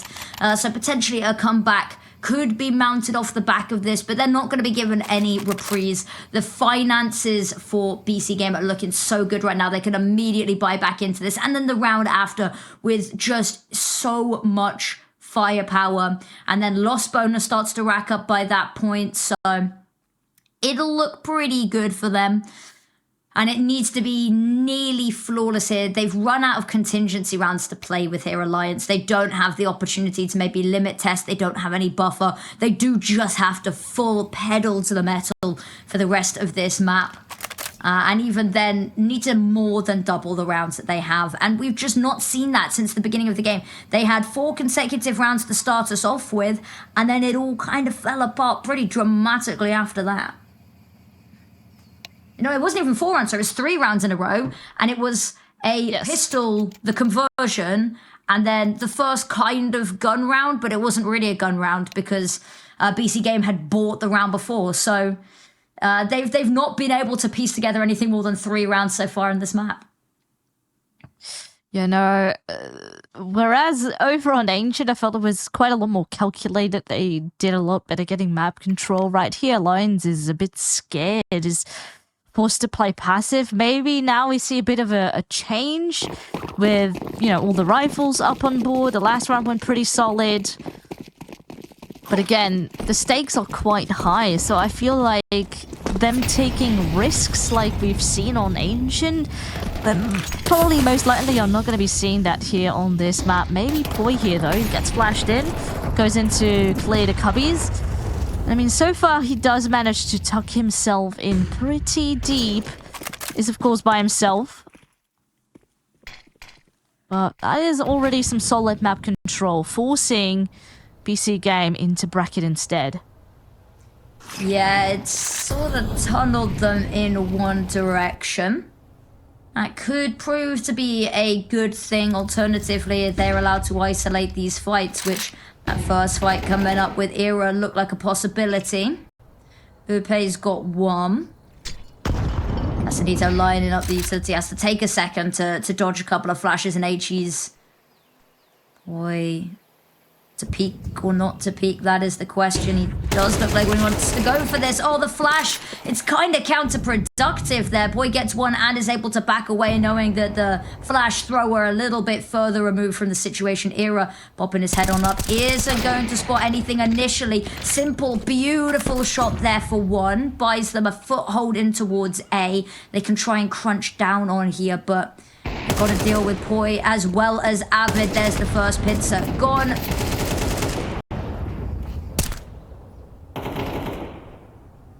Oh, and suddenly it's Simple left standing with an AWP once more. I'm starting to get a bit of a deja vu. Ooh, not quite the tag. And with that, forced to look away, face a different angle. And with that, it is all done and dusted. Another round on the board for Alliance. Yeah, and over here, Banana, I mean, that was a lovely kill, even while sort of blind. Not quite enough here to hang on to, and suddenly the economy has been broken on the side of BC.Game. And that is the opportunity for Lions to suddenly creep a bit closer. Yep.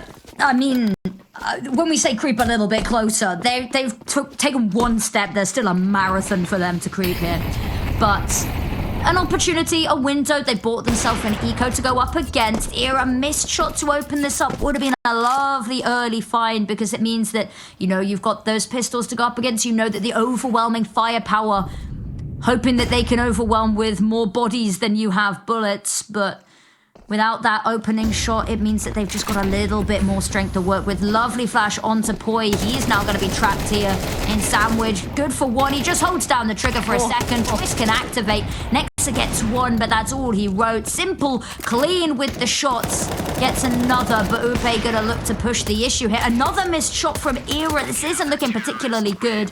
Luckily, Upe has got his back long range with the silenced pistol, but the fact that it comes down to both of them having to pull out their sidearms is maybe a little bit misshapen.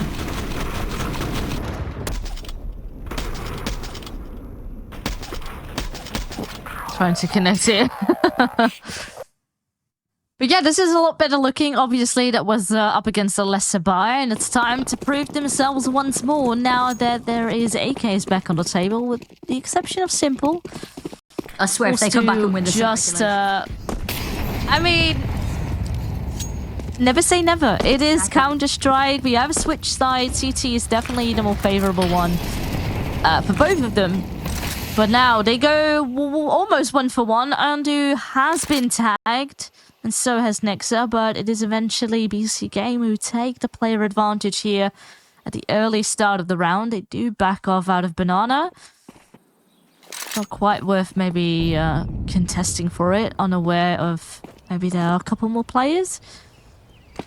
And they just take it slow again.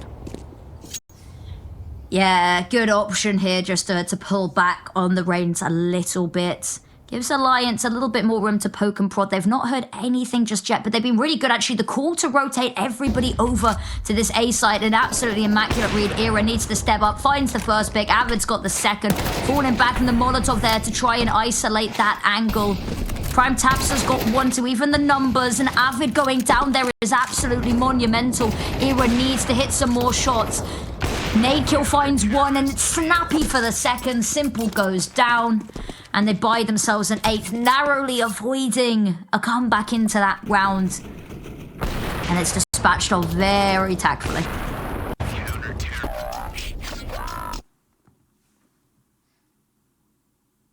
So far so good again. And yeah, if the momentum starts to switch and BC.Game get up inside their heads, could still be a big hurdle here to finish off this map and get yourselves to a 3rd. And this is, you know, the painful reality of Counter-Strike. When you are so close, you still need to get it over the line. You need the funds in order to do so, which are currently not present again. Gotta take it maybe a round at a time at this moment. The same goes for Alliance, of course, who still have that dream of closing it out 2-0. Who too need to take it a step at a time. Yes, has already been a way more successful Inferno. If they can still secure the victory 2-0, that'll be great.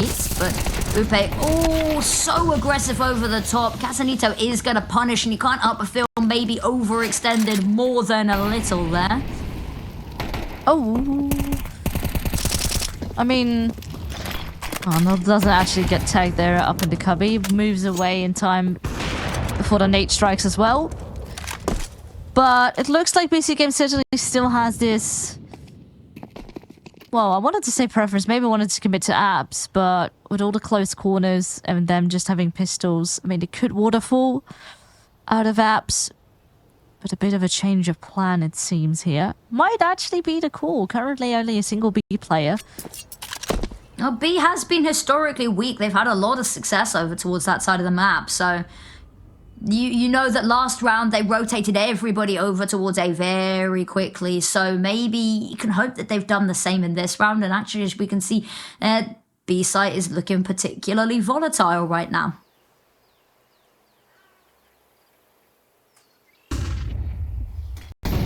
Goes over, Avid, readying himself, steadying the ship, or at least attempting to.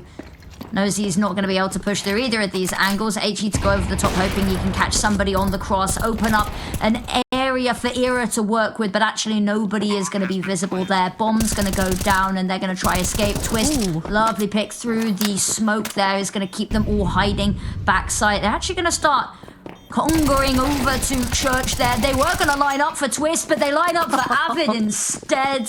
And all the time in the world for the defuse to bring this 11-9.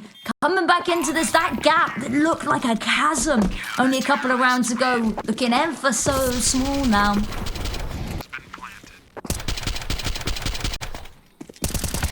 That was honestly the round of the lineups, it seemed, through the smoke and over towards Church. Solid stuff. And again, we'll have to give credit to BC.Game, though, with limited amount of resources and pretty solid reads of how Alliance likes to play up the CT side, because they do end up going into the side with only that single defender there, which eventually grants them that bomb plan. So a little bit of extra resources now with that into this round. But the stakes are high. You know, you have, again, another shot of trying to get it to 12, and you still need to close it out, of course. But Alliance now breathing down your neck. Pressure is definitely getting real. Yeah, and of course, grand finals here, a slot in the regional division, VRS points, prize pool. There's so much on the line for these teams. The prestige as well, as I think, is a big one. We talked about how both of these teams were in that first Cash Cup and have already done monumentally better, both of them, than they did last time. Alliance grand finalists through the upper bracket, having gone 17th to 24th in the first, and huge steps being made by BC.Game, of course, as well.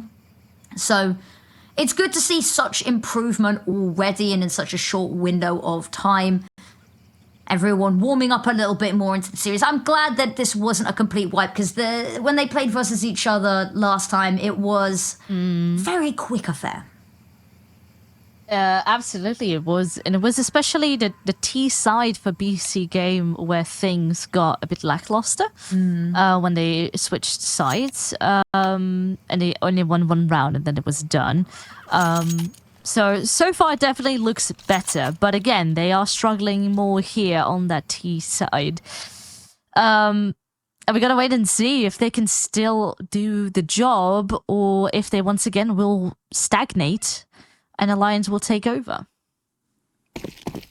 Yeah, we will have to see indeed. BC.Game technically a little bit better rating on their T side on this map, and hopefully we can see them dig deep and draw upon that.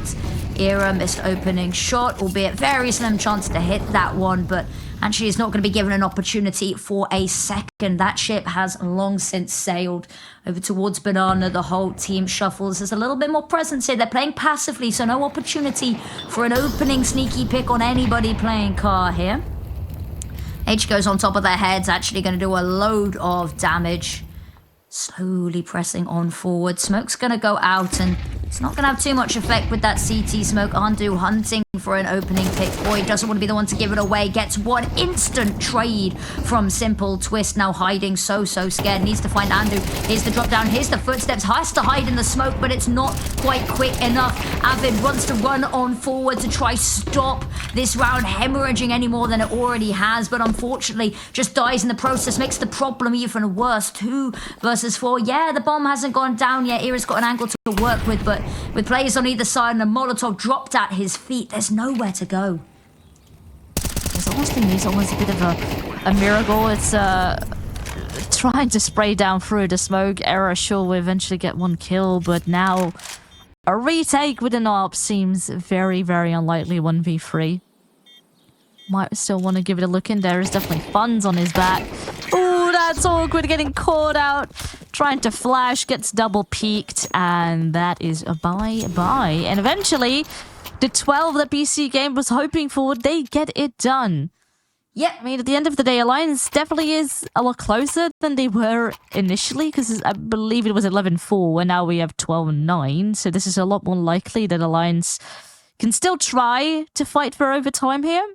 But at least BC.Game here is has a definitely a big advantage now. They have a huge advantage. They have 3 opportunities to close this one on out. Era has missed a couple of shots, won't miss that one, however. Era dropping some util for Poi just to pick up if he needs to. Can throw a couple of deeper smokes there, go back and retrieve them, and they can now really bolster this A site. A decision to be made. Do they want to send Poi over as well? He's jiggling with the idea of it. Somebody needs to be the bastion of this B site in case they come back. Ooh, Era spotted a shoulder and heard the drop down there. H needs to go over the top. Oh, it's too greedy, hoping to soften them up.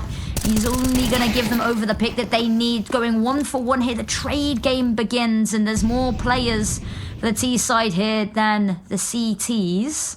Nexa tucked on into the corner, hoping for an opportunity to be presented. It will not. They have to make the first move eventually.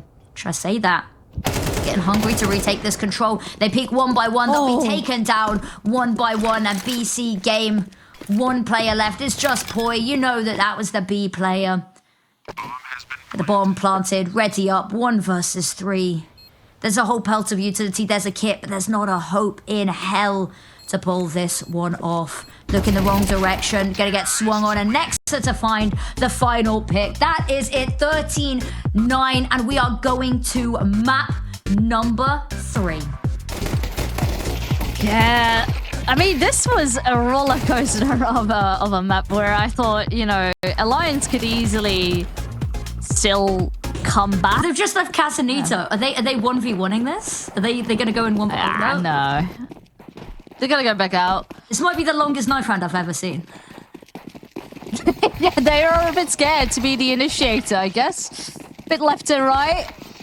But it looks like the CTs, which is Alliance here, are gonna be the ones to decide if they wanna stay on CT Imagine or so. if they want to switch. And, well, it looks like CT will be. Yep, CT, pistol round. If they can secure a pistol and a nice little start here. The big one, I think, is to deny a bomb plant because BC games, when they've been on the half buys, have been incredibly disruptive. So if they can try stop any shenanigans in this pistol, win it out cleanly, it'll be a lovely first step. BC game, as I just said, a pistol round win would be incredible. A bomb plant also so. Looks like Era wanting to take a little bit of a fight. Already spotted somebody on out, but it's long range. He can't quite find it. He's actually just going to give it up at this point.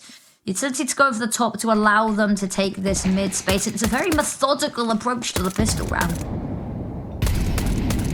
Yeah, take it slow. Look for maybe any pushes that are to come, and then if that's not going to be the case, now slowly taking some mid control. A couple of tags, but shouldn't be too much to worry about here for BC.Game. Just taking it a step at a time. And with that mid-control, you can go into tunnels. You can maybe see if there is potential for a B-split. But you got to deal with error. Ooh, backs off maybe at the perfect time, honestly. But he soon will know what might be up with that smoke that gets thrown. He's waiting for the right moment to throw in a flash, which he will do. Not quite hitting the timing there, but he does manage to escape, and that means a lot of pressure upon him and Upe. And Upe is certainly good for one. Now, Twist does fall. Error does grab one more, but it does rain majority yellow up in that kill feed. Bomb has been planted, and it's only Poi left to rotate. Yeah. Well, position has been revealed. He is looking everywhere but where the players are. And with that, it is BC.Game securing the pistol. I think it's because they're so tunnel visioned on the push through mid doors there. Is that they are not expecting Casanito where he is. He's so disruptive there. And the fact that he's still going towards the end, lovely round, lovely positioning to draw so much of the attention away. Make them think that mid is the only place that they need to be particularly worried about. As we said, pistol rounds haven't been great, but we said we wanted a pistol or we wanted a bomb plant. We were given a pistol. We've been given a lovely buy. There is going to be a force to try and counteract this, get themselves back on the board and in the running early on. Upe doing more damage to his own team than his opponents right now, but they've established so much heavy control here initially, and actually now going to back away, maybe feeling a bit overkill to have stepped this far. I mean, maybe it's these types of risks that can help win a round. Did you feel that you maybe need in order to secure it? Well, I mean, but, you know, it's the high risk, high reward. This is where they were burnt in the pistol round, so I think putting the extra focus there is good. But the issue is that the only eyes that they've even got remotely near mid is Upe and tunnels there, and he's not exactly had the widest window of view. But there's a lovely opening shot. Nexa not able to trade it on up. Era close range with the MP9 pixel angle to work with, gets one. Nexa being chased down here by Upe. And it's a lovely way to kick this off. We said the force buy to try and keep this in contention early, and they'll find it. Casanito again just pushes out on to be unstoppable. Smoke goes out, but the issue is Simple has the bomb and he's working elsewhere in the map. Potentially able to get a little bit of a timing over towards A, unsuspected. But they are floating the idea right now that B might not be the final resting place. Slowly but surely creeping out on short. Still tucked in seated. Oh, this timing can be everything. Casanito finds the kill. There's a trade though. But Simple does manage to plant that bomb. Has information on one player. And if he... Oh, well, he catches the deeper player as well. Surely he should know there's one already a bit closer. So timing will be everything. Spots the player boosting up, spots the head of the other, but isn't quite there in time in order to land that second kill as well. And that means we go back and forth. Yeah, lovely round to pick up. A couple of rounds, a couple of moments in that run where I'm sucking my breath, going, oh, that's a lot closer than it needs to be. The fact that he gets the information on both and that the fights are allowed to be isolated as well as huge. I mean, Avid lucky there at the end, but They've done themselves a huge service here by finding that round and putting the Tech-9s back in the hands of BC.Game. There is a Galil available, but that's going to be the statement piece of this. I say that, the statement piece, and then Simple pulls out a scout. Might as well. Shot fired off, but Era is going to capitalize. He's got the bigger sniper. He's got the better one, so he is going to find that opening pick. Looking for a little bit more. No one really wants to show their face after that. Wants to part open the smoke and just keep this window of vision going. Twist super close up to long doors here. Anybody even wants to remotely poke their head, he is going to know about it.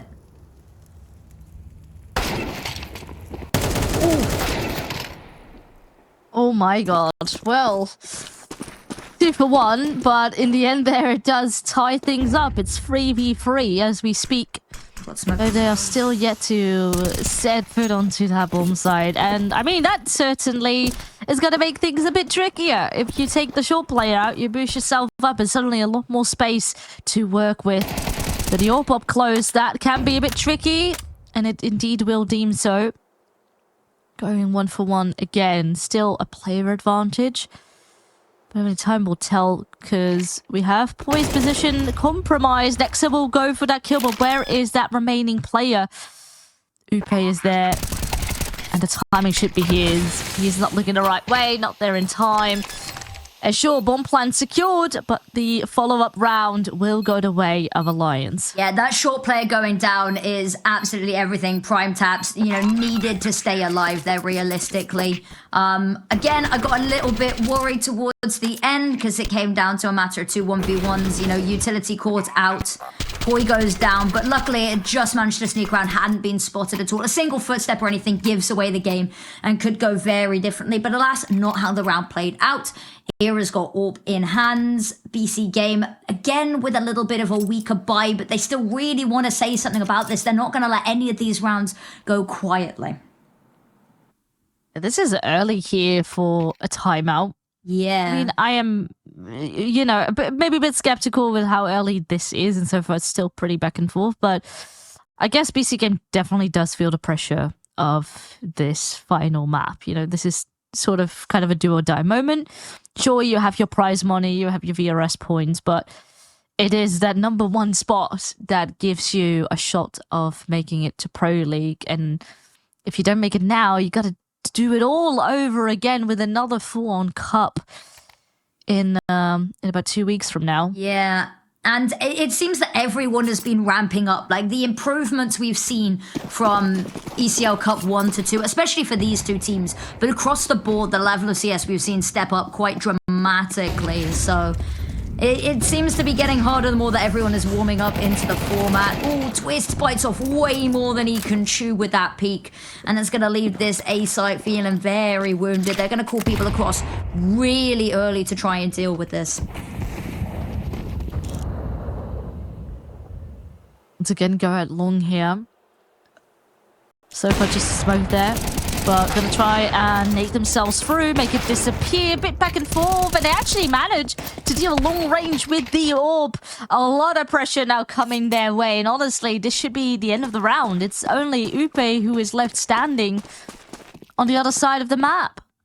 Yeah, I'm not sure how I feel about Era's position there. Because there was a little bit of a window over towards the right, but he didn't really feel like fighting that angle. When the HE gets blown open, there's a missed shot, and he stood basically out in the open. And when all of his support system goes down, it's just there's nothing left for him to work with. He stood out in the open with a weapon that's not even going to let him escape particularly quickly. Upe is going to be fighting for his life to keep hold of the single solitary rifle. Terrorists win. Oof. Not gonna stand much longer. And well, I guess the timeout that we were perhaps a bit skeptical of, it definitely did work out. I mean, as you said, the positioning on the side of Alliance wasn't maybe the greatest either. It's a bit of both. But, you know, you need to adapt, you need to exploit your enemy's vulnerabilities, and so far they did a pretty good job doing that.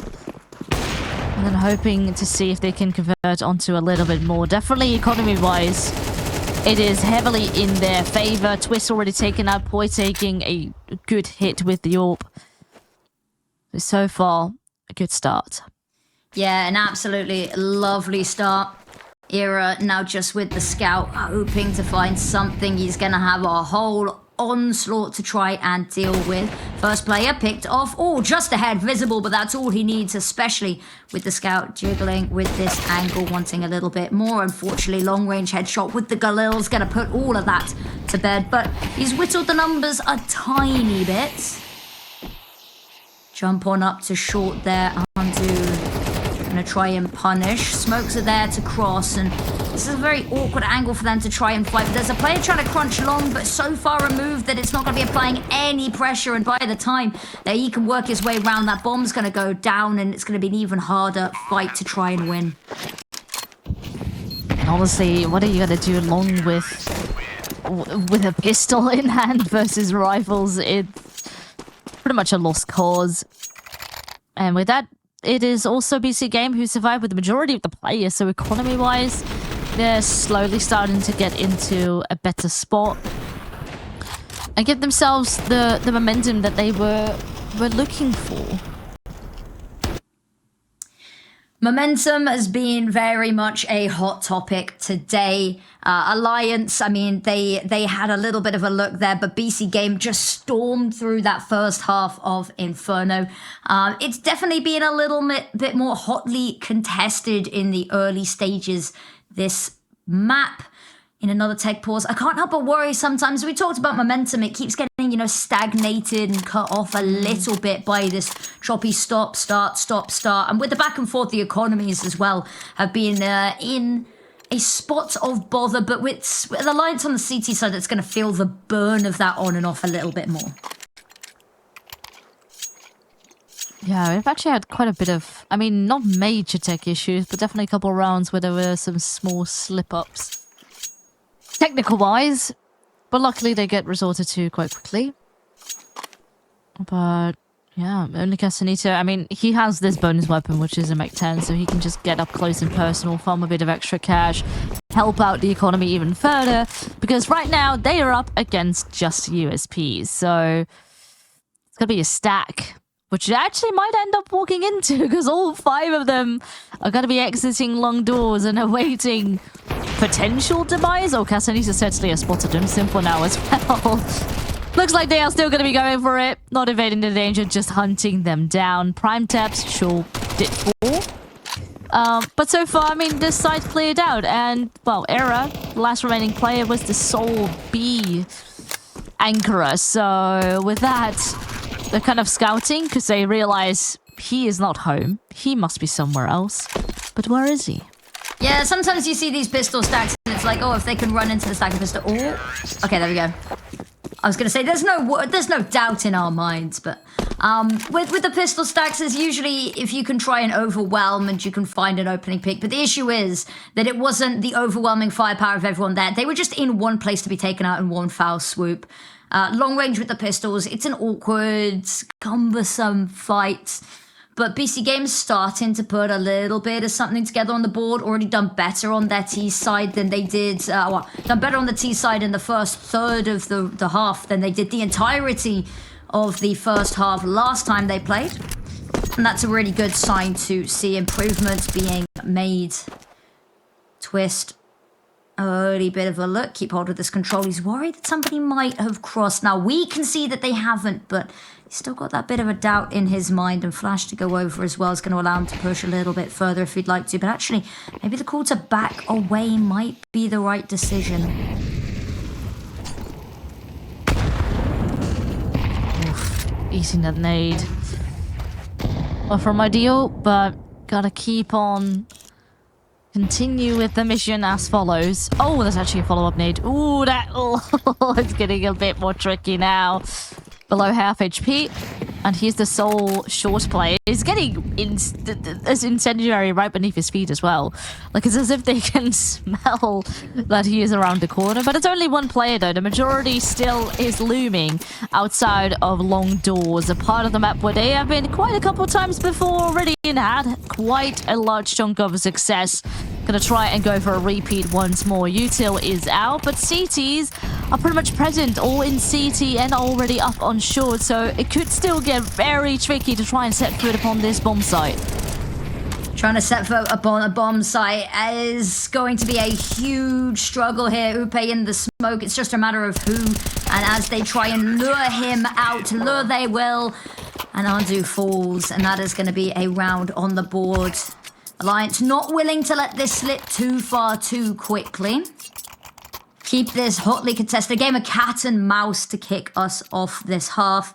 It's going to mean not really too much to go up against BC Games right now. With the money between Simple and Andu, the whole team should be able to buy whatever they damn well please. Exactly. So, no pressure. But, I mean, ultimately, you know, they are calling a timeout here. The round did not go the way they wanted that to go. Not quite. Not quite. So time to rethink everything. Try again. Timeouts. A lot of timeouts being used very early on here. I mean, it's pretty much all on the side of BC.Game. It just makes me worry a bit that they feel the pressure a bit more in comparison to Alliance, who is even around behind currently. Oh, what a flashbang out on towards the long doors players there. Hera's got one, and it's almost allowed. I say it's almost out. It's allowed the opportunity for Twist to escape there. Smoke's going to blossom. Another incredible flash. They're burning alive. The utility is relentless this round. They had to do a good job stalling, and now suddenly CTs are getting close. Couldn't quite maybe reposition the way they want to, but done a good job either doing damage, keeping them at bay for the time being, setting themselves up for success. And surely, yes, they are. Avid, sure, he is dead, but Twist is good for free, is hoping to land himself the final one, and he will do so. A lovely 4K coming out of him. And again, positioning, the timing of the flash, it is everything. Like, pretty much every single flash blinded a minimum of 2 players in that round. Yes. That is absolutely incredible stuff. Yeah, super quick rotate on over as well, because they have absolutely nowhere near the level of utility to do that if they don't, you know, levy those B players to expend their resources in the A assault. So, exciting. I do want to say, though, like, at this moment, it does feel like BC.Game has pretty much a sort of a similar game plan every single round. Like, we see A being hit a lot here. Not a whole lot of B action thus far. And it feels a bit like a story repeating itself. And with that, Alliance, you know, the way how quickly they were able to send over reinforcements over towards A and were pretty much ready for that to be a full-on push. They knew what was happening. They were getting red. So maybe BC.Game needs to be doing something a little bit different. Currently, I is a bit more up on middle. And, well, they know that there's an AWP right behind that smoke, and with some pistols in hand, you might just want to see if you can rush a bit fast, see if you can overwhelm, and they will do so. The AWP is left there. Gonna clear this out. Yeah, they are. Flash, ooh, goes over the top. Twist, not quite expecting them as far along as they are in this attack. Boy, heading on up. So many heads to shoot on, but every time they take down one, another one appears. A lot of team damage done in the mix of all of this as well, but Upe 1 versus 2 needs this first fight, but this smoke, it's taking its time to dissipate, stall upon stall upon stall. On the plus side, there's been no weapons recovered, which gives him a huge leg up here, but needs to win out this first fight. Quick adjustment, but no prime taps with the prime position. Absolutely incredible. They find themselves around where they have maybe not no business winning it, but incredibly low chances. Put themselves a leg up, and we've got whiplash with how much we're going back and forth between these teams. Yeah. Oh god. It is Dust2, isn't it? Now, Yeah, as you said, like that, it wasn't like it was completely impossible for BC.Game to win that. But I do like that they had a bit of a different approach that I was hoping to see, and especially in a round like that. With the orb revealing itself, trying to rush him down, get mid-control, and I guess take it from there. And I did a pretty solid job. Now, resources are a bit more stable. Not quite as much on the Alliance side. Just upgraded pistols, not a single smoke or flash in their hand. In their case, it's definitely going to ask a bit of a miracle for them to hang on to this defense. Yeah, cling on for dear life might be an apt analogy. Slowly through tunnels again, looking to favour this A site once more, but to be honest with you, if it ain't broke, don't fix it. Nades go over the top, allow Anzu the space to push. Deeper nade to get them round the corner here. It's not quite burnt out, so they have to stall themselves for a second. Get one step closer, taking it stride at a time. Now comes the treacherous corner. Smoke to go over the top. No head spottage yet. Flash to go over. Oh, lovely pick from Poi. Spamming away, still got some life left in him. Even after that juicy nade there, it is finally prime taps to take him on out. Simple, low HP amidst all of this as well. But Casanito, the king of positioning, the king of timing this map, has to do it once more. Finds the first, manages to back away, spraying desperately, trying to find a second, but knows that being greedy could cost him the round. Nexa round the corner here. Are they aware that there is a player hiding? Oh, there's an idea. Upe goes down. Casanito just covering fire. That's all they need to do is stall and stall and stall. There's no kits available right now, and time's starting to wear a little bit thin. They're going to back away. Reload comes on through, and they're just going to filter down long. An exit plan needed. I mean, people are sort of like throwing weapons away in the hopes that they won't get hunted down or recovered. So far, so good. Era is quite far away from a weapon. Will make a run or something, but I don't think he is getting away with it. So yeah, couple kills, but not a whole lot of damage dealt in this round. So we keep seeing Alliance getting stuck on 4. Feels like a bit of a repeat of our previous map where we had this 6-4 half and things looked a bit shaky. Just a little bit. Tech pause comes up, and again, we talked about it being a choppy half. But it seems that BC.Game's thriving in the anarchy and the chaos of the back and forth a little bit more than Alliance are. Alliance seem to be unable to really find footing if it's not within the confines of a really heavy streak of momentum.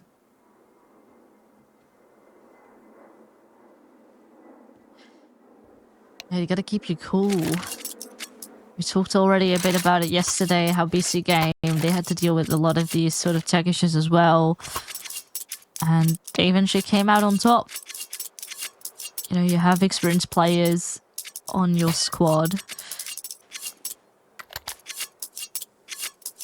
Though maybe for someone like Simple, you know, the online era of CS is maybe a little bit more foreign to him. Maybe a little bit. I mean, online CS is its own debate, isn't it? I remember when the game first came out and everyone was like, oh, it feels so much better online. Bomb gonna get left fully in spawn. The reason I mention this is we've seen a couple of times where this has backfired for them. A couple of last minute executes. So they're gonna send Casanito back pretty early on to grab it this time.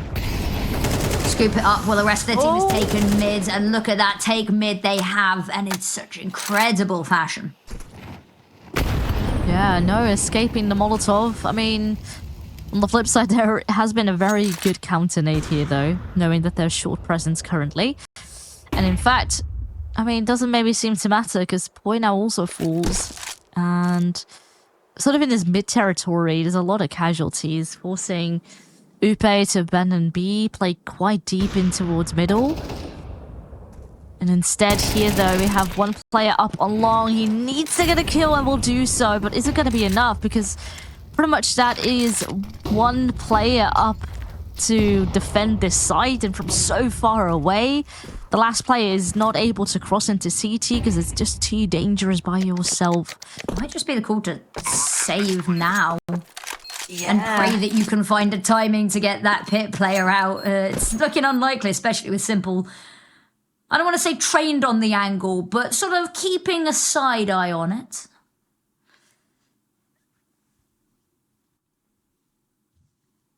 Yeah, escaping this is also one part. I mean, technically you survive in the pit. Everyone is already on the route to exit, expecting what is indeed not quite coming their way. So everyone's sticking together, holding on to their weapons. And we're looking at the very last round of the half now, as the scoreline becomes 7-4. Now, we had this 8-4 affair already over on Inferno, and I'm starting to get a bit of a deja vu as we speak, with how, again, on 4 rounds, Alliance falls a bit quiet, struggles with economy, and is not able to pincer through the adapting play of BC.Game. Well, if this series is anything to go by, what will happen is this will be an 8-4 half, and then it'll be 9-4, and then a miracle round will come on through, and then we'll have a comeback. We haven't seen an overtime yet today, but we've had a lot of superficial comebacks, haven't we? We've seen a lot of really early like round leads, and then an attempt, but then they fall kind of a little bit flat on the comeback. I either want to see a proper comeback or potentially BC.Game's just run away with the series, because it's felt they've been on the back foot for quite a bit. This feels like the first map they properly felt in charge. I said, as you know, it's been a bit back and forth. You know what, I won't stand on that one. Simple, lining up the first shot, not quite able to connect it as they fly by his vision. Still, that's good damage. Early round, a player that he would love to play close with, having an MP9 on him.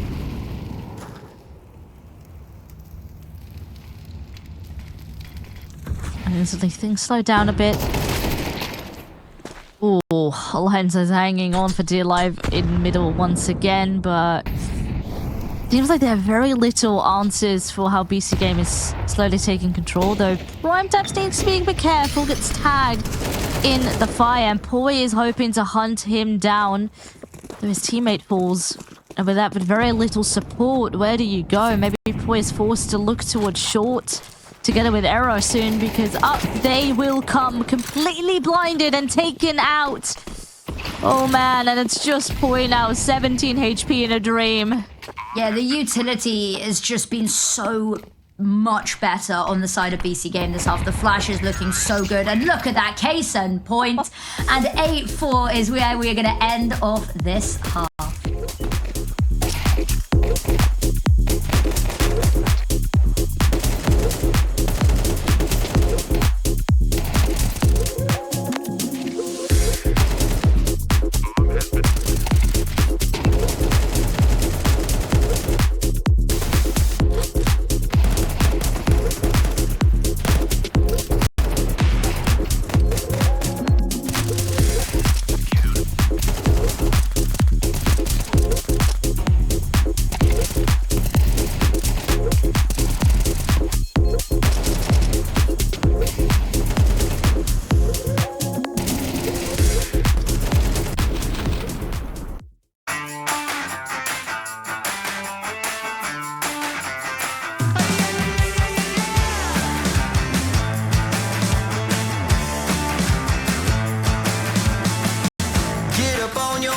This is a shakedown.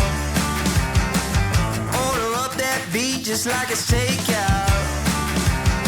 Show me you got soul inside those new shoes, and you can rock and roll with an attitude. So good, so fresh, just the way you like it. Just the way you like it. So good, so fresh.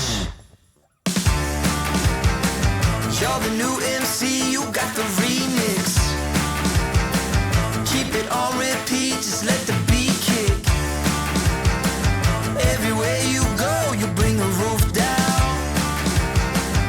Everybody knows you got your own sound. So good, so fresh, just the way you like it. Just the way you like it. So good, so fresh. Yeah, you like it, the way you like it. Oh, yeah, you like it, the way you like it now. Yeah, you like it, the way you like it. Oh, so good, so fresh. Get up on your feet.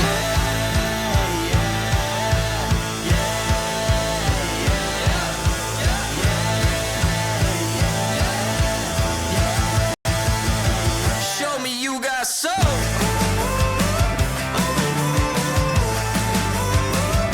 Just the way you like it. So good, so fresh.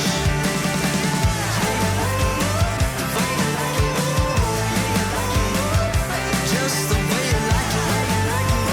The way you like it. So good, so fresh. Get up on your feet, this is a shakedown.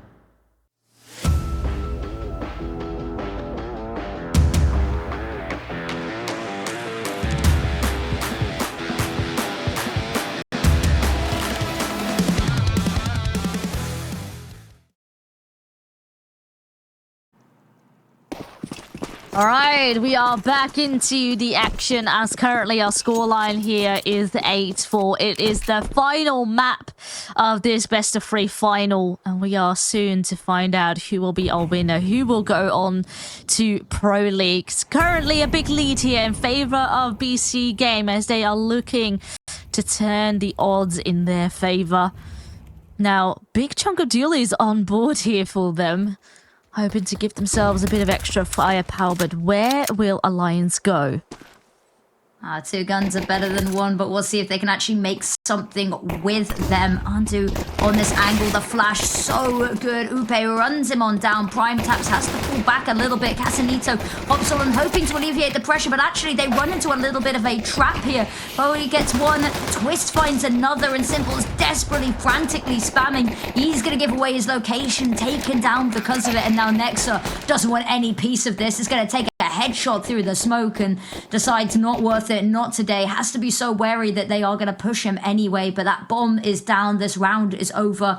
It's just if he can find anything at all with what he has been left with. Yeah.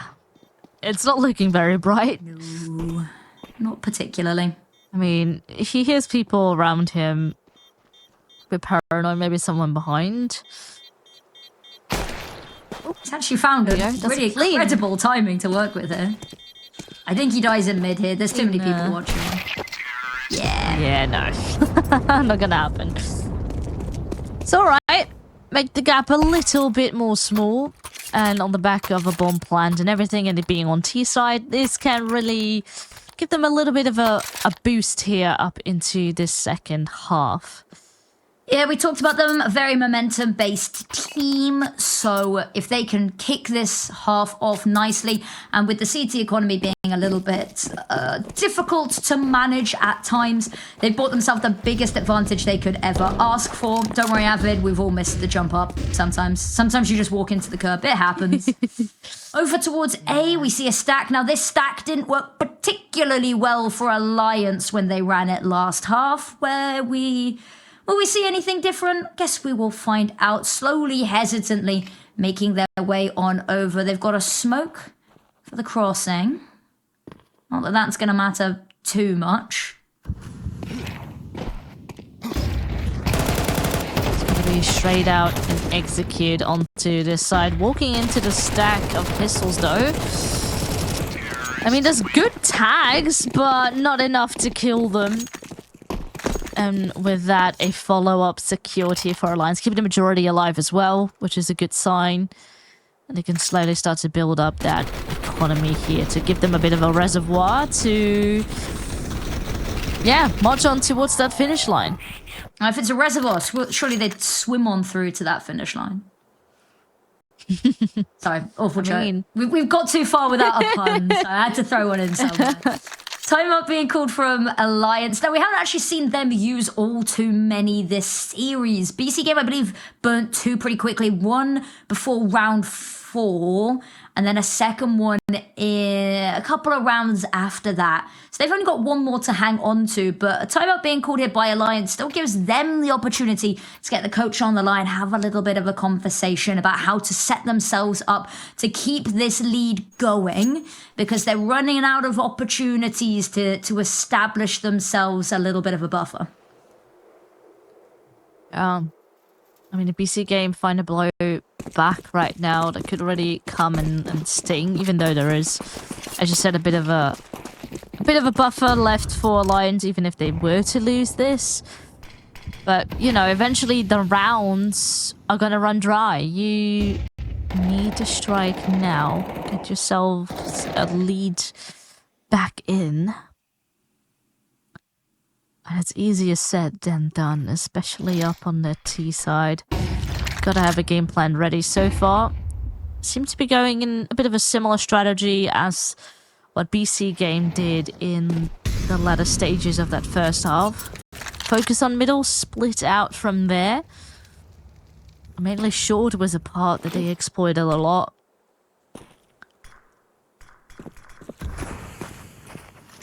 Okay, looks like they are going to be able to hurl a lot of utility over to take that corner.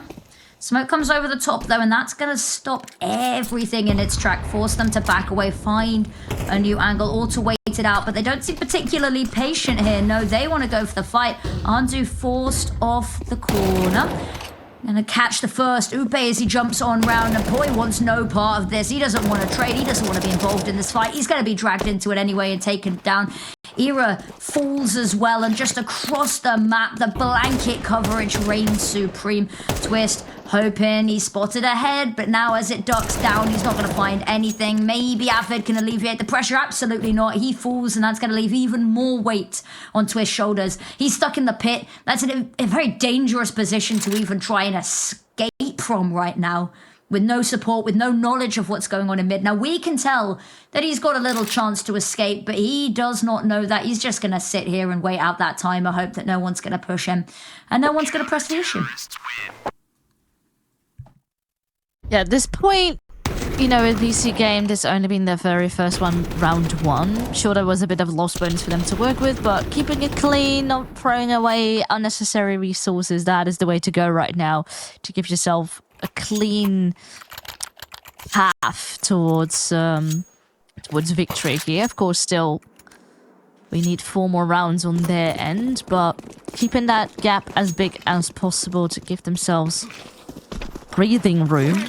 That is what they desire. Now, maybe not the most optimal buy here on the side of Alliance. Upe just on a deagle. But it could definitely be a lot worse. This is a round that they could still make work. It's only a question as to how, because last round they were kind of being stalled in towards middle. That game plan with going into CT. They were being a bit hesitant. You know, they lost that initial player. They didn't know if they wanted to back up, if they wanted to trade, if they want to commit. And that hesitation eventually cost them the round. So we need maybe a bit more assertiveness from them and decision-making in order for them to come out victorious. Yeah, it's when they were being assertive that they were finding the most success, especially over on, if we can cast our minds back to map number 1, Ancient. Feels like so long ago now, but here we go. They throw a little bit of utility, you know, back and forth. They're kind of shuffling around, twiddling their thumbs. Smoke's faded, so now they've got to go, but a Molotov at their feet. That's going to give them more excuse just to wait. Oh, dude, he's not going to hear anything, but in the perfect position to activate here. Has to be careful not to get caught off by Avid, but Sanito with the first. There is a trade. Ooh, Simple can't quite find the connect either, and they mow down, eliminate the forces. Nexa can see again, vision restored. Not going to be able to stop the bomb going down. Quick check behind him, knows that it's safe, and prime taps. Oh no, he's got no idea what's coming for him. Oh, that is rough. Avid with a lurk. It's been sad. Oh, he's accounting for it. I mean, he's a bit doubtful where to pick to first. He does get the kill, does get tagged in the process. Oh, but the timing of Nexa, it is so good. And if they can make this work together, put pressure on him from both angles. He is looking left and right. He is good for one, not quite good for the second. And with a kit on the back of Prime Taps, they can get this defuse in. They can get double digits. And just with an inch of leverage, they can get it over the line. Oh, Prime Taps is just sixth sense to check for that flank, because there was a moment, there was just a tiny scrap of trigger discipline we saw there. Avid had an opportunity, had a line of sight, but wasn't quite sure he'd be able to get the pick long range from that B site. So he waits, he lets Prime Taps settle into the CT position, and that's when Prime Taps finally has a little bit of a window to watch for that flank, take it down, and that means that all attention gets distracted by the fact that their lurker's gone and that their numbers have dwindled. So beautifully played there from Prime Taps, and now he's on the right site to make another stellar performance happen.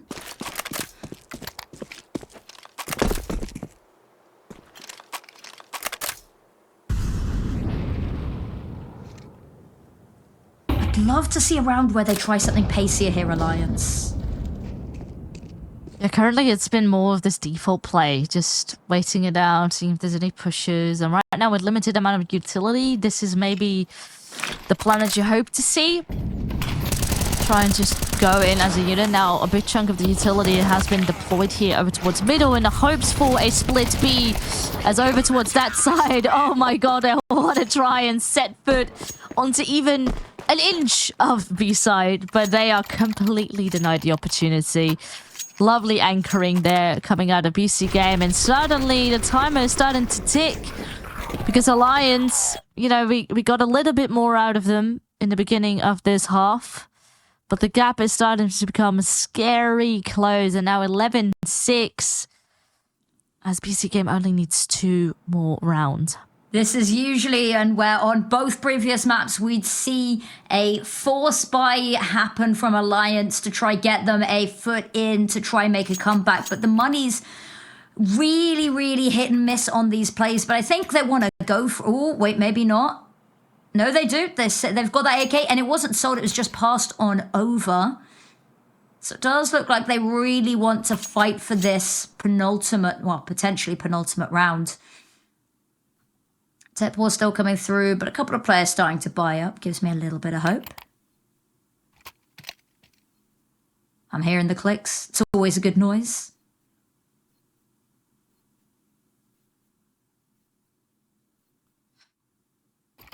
Gotta be patient here. And again, these little sort of bumps in the road are far from ideal. Especially, I feel like if you're Alliance here, like you wanna get back into the game, you want to have the game plan executed, and the longer sort of this anxiety can build and all these thoughts in your head can roam, the tougher it honestly gets. Yeah, indeed. And we talked about this being back and forth, and that when it's a little bit choppier, it seems that Alliance can't quite find their footing. When they're able to get, you know, a foothold, they climb so quickly. But when they've not got, you know, 2 rounds that they've managed to piece together, it feels very stop and start, very haphazard. So they're a team that relies a lot on momentum at times, and they've just not been gifted the opportunity by that, between the tech pauses, between BC Games always having an answer for them here. It is certainly being a little bit more difficult for them. Like, honestly, what a difference this game has been in comparison to the first time these two teams faced each other here, which was only 2 days ago. But back then, you know, Inferno, you know, today already around was a lot of a more closer affair. Last time it was 13-6, and now we were thinking, okay, maybe we can even see like something like an overtime. And right now here on Dust2, last time 13-3 in favor of Alliance, and look at the scoreline now of BC.Game. I mean, they weren't able to do a single thing up on CT side, and currently they are, well, picking up, getting that momentum on their side, and potentially finishing the game on that side. Yeah, I mean, poor BC Games. They've had to come back into this series, you know, and yeah, they've had to come back into this series a little bit, and now they're teetering over the edge. I believe just a couple of tech issues. We shouldn't be too much longer, hopefully. I say with bated breath. I don't want to jinx it, you know? I mean, yeah, we gotta just wait and be patient.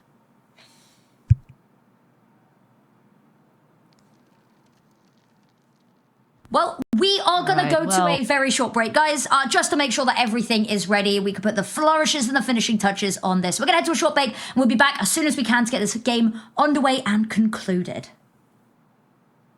I'll keep going till my feet become blown. I'll keep going till my feet become blown. I'll keep going till my feet become blown. I'll keep going till my till my speaker calm. I'll keep going till my speaker calm. I'll keep going till my speaker calm. I'll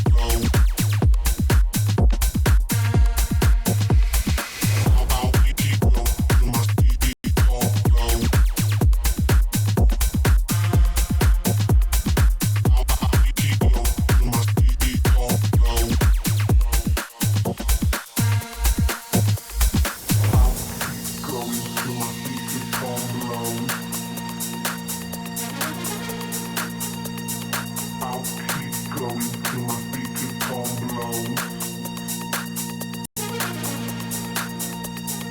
I'll keep going till my speaker calm.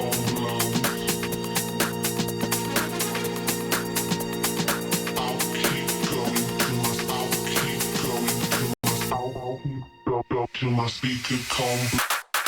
I'll keep going till my speaker calm.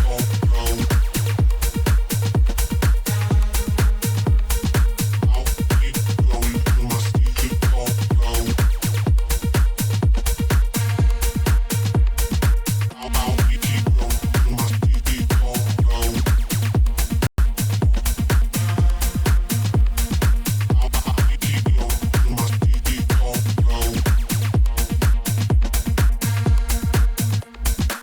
I'll keep going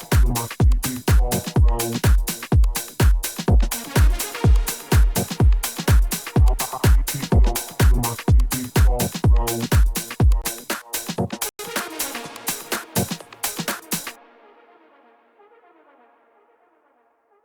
calm.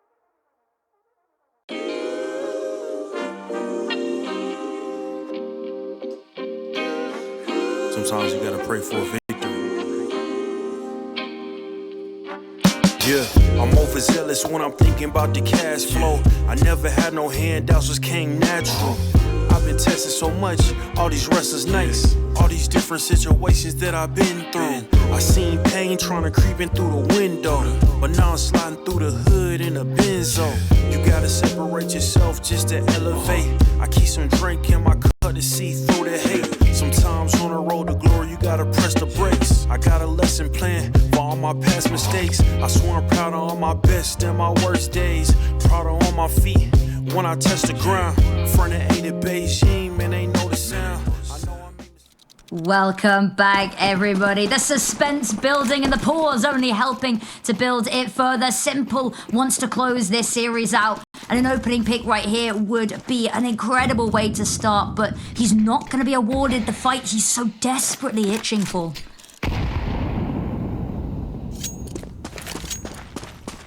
I mean, the odds certainly are in BC Game's favor, with the majority being on pistols here on the side of Alliance. Didn't really dare to go in with a full-on buy, keeping some left in the bank for a potential next round, but there's a large gap here to make up for, and the stakes are high. Smokes and a nade. not quite doing a whole lot. But I need to be careful because Era, for example, there in the middle does have the bomb, and if that drops, it's going to be bringing Alliance into a very tricky scenario. Absolutely. Back up. Given a lot of respect to work with here, actually, and maybe a bit too much. They are just on the pistols here, so they will be more than happy to try and retake, not let any of these early fights go awry. Nexa has to be careful not to be overrun here. There's no second point of contact to help him out, to bail him out if it's needed. Simple. Missed first shot, missed second shot, just trying to keep hold of the attention, I guess. But there we go, finally the third connect. Avid's got one, but it's a short-lived victory. And there we go, finally series point achieved for BC.Game. 6 opportunities to close this out. They're looking so strong, like there never was a break. They are firing on all cylinders, raring to go, raring for that regional final already. And a lot on the line here for Alliance to try and fight for. We were mentioning already earlier for both these teams. Previously, in the first cup, they didn't manage to get into the prize pool territory. And now both of them are so close and additionally have a spot in the regional final. Which means top 4 teams. And they will then battle it out for a shot at Pro League. So definitely a lot on the line. BC.Game can already smell that victory. Ooh, Casanito, we've sung his praises this series. Needs to be careful here. Rounds the corner, the flash is so perfect, they peek anyway. There's 2, and Nexa with a third demolishes their chances. Alliance looking dead in the eyes at that 13th, hitting the boards. 2 versus 4 needed, and Simple's holding the line. It's a missed shot, it's a mercy. I mean, they are allowed to hang on. But there is a hefty disadvantage for Alliance here. They have that smoke. Use it as a bit of lever to try and cross. But Nexa is awaiting. He's playing it quiet, not making much noise. Has his teammate a bit further back. And honestly, if they can play this one out together, not quite. Good for 1 kill at least. Still though, player advantage, and look at the HP on Upe. It is only 14. Simple and Prime Taps on the hunt to victory. As Upe is creeping out of the smoke, he can't do the job, and it is 13-6 as BC.Game Esports win the 2nd cup here at ECL. They do.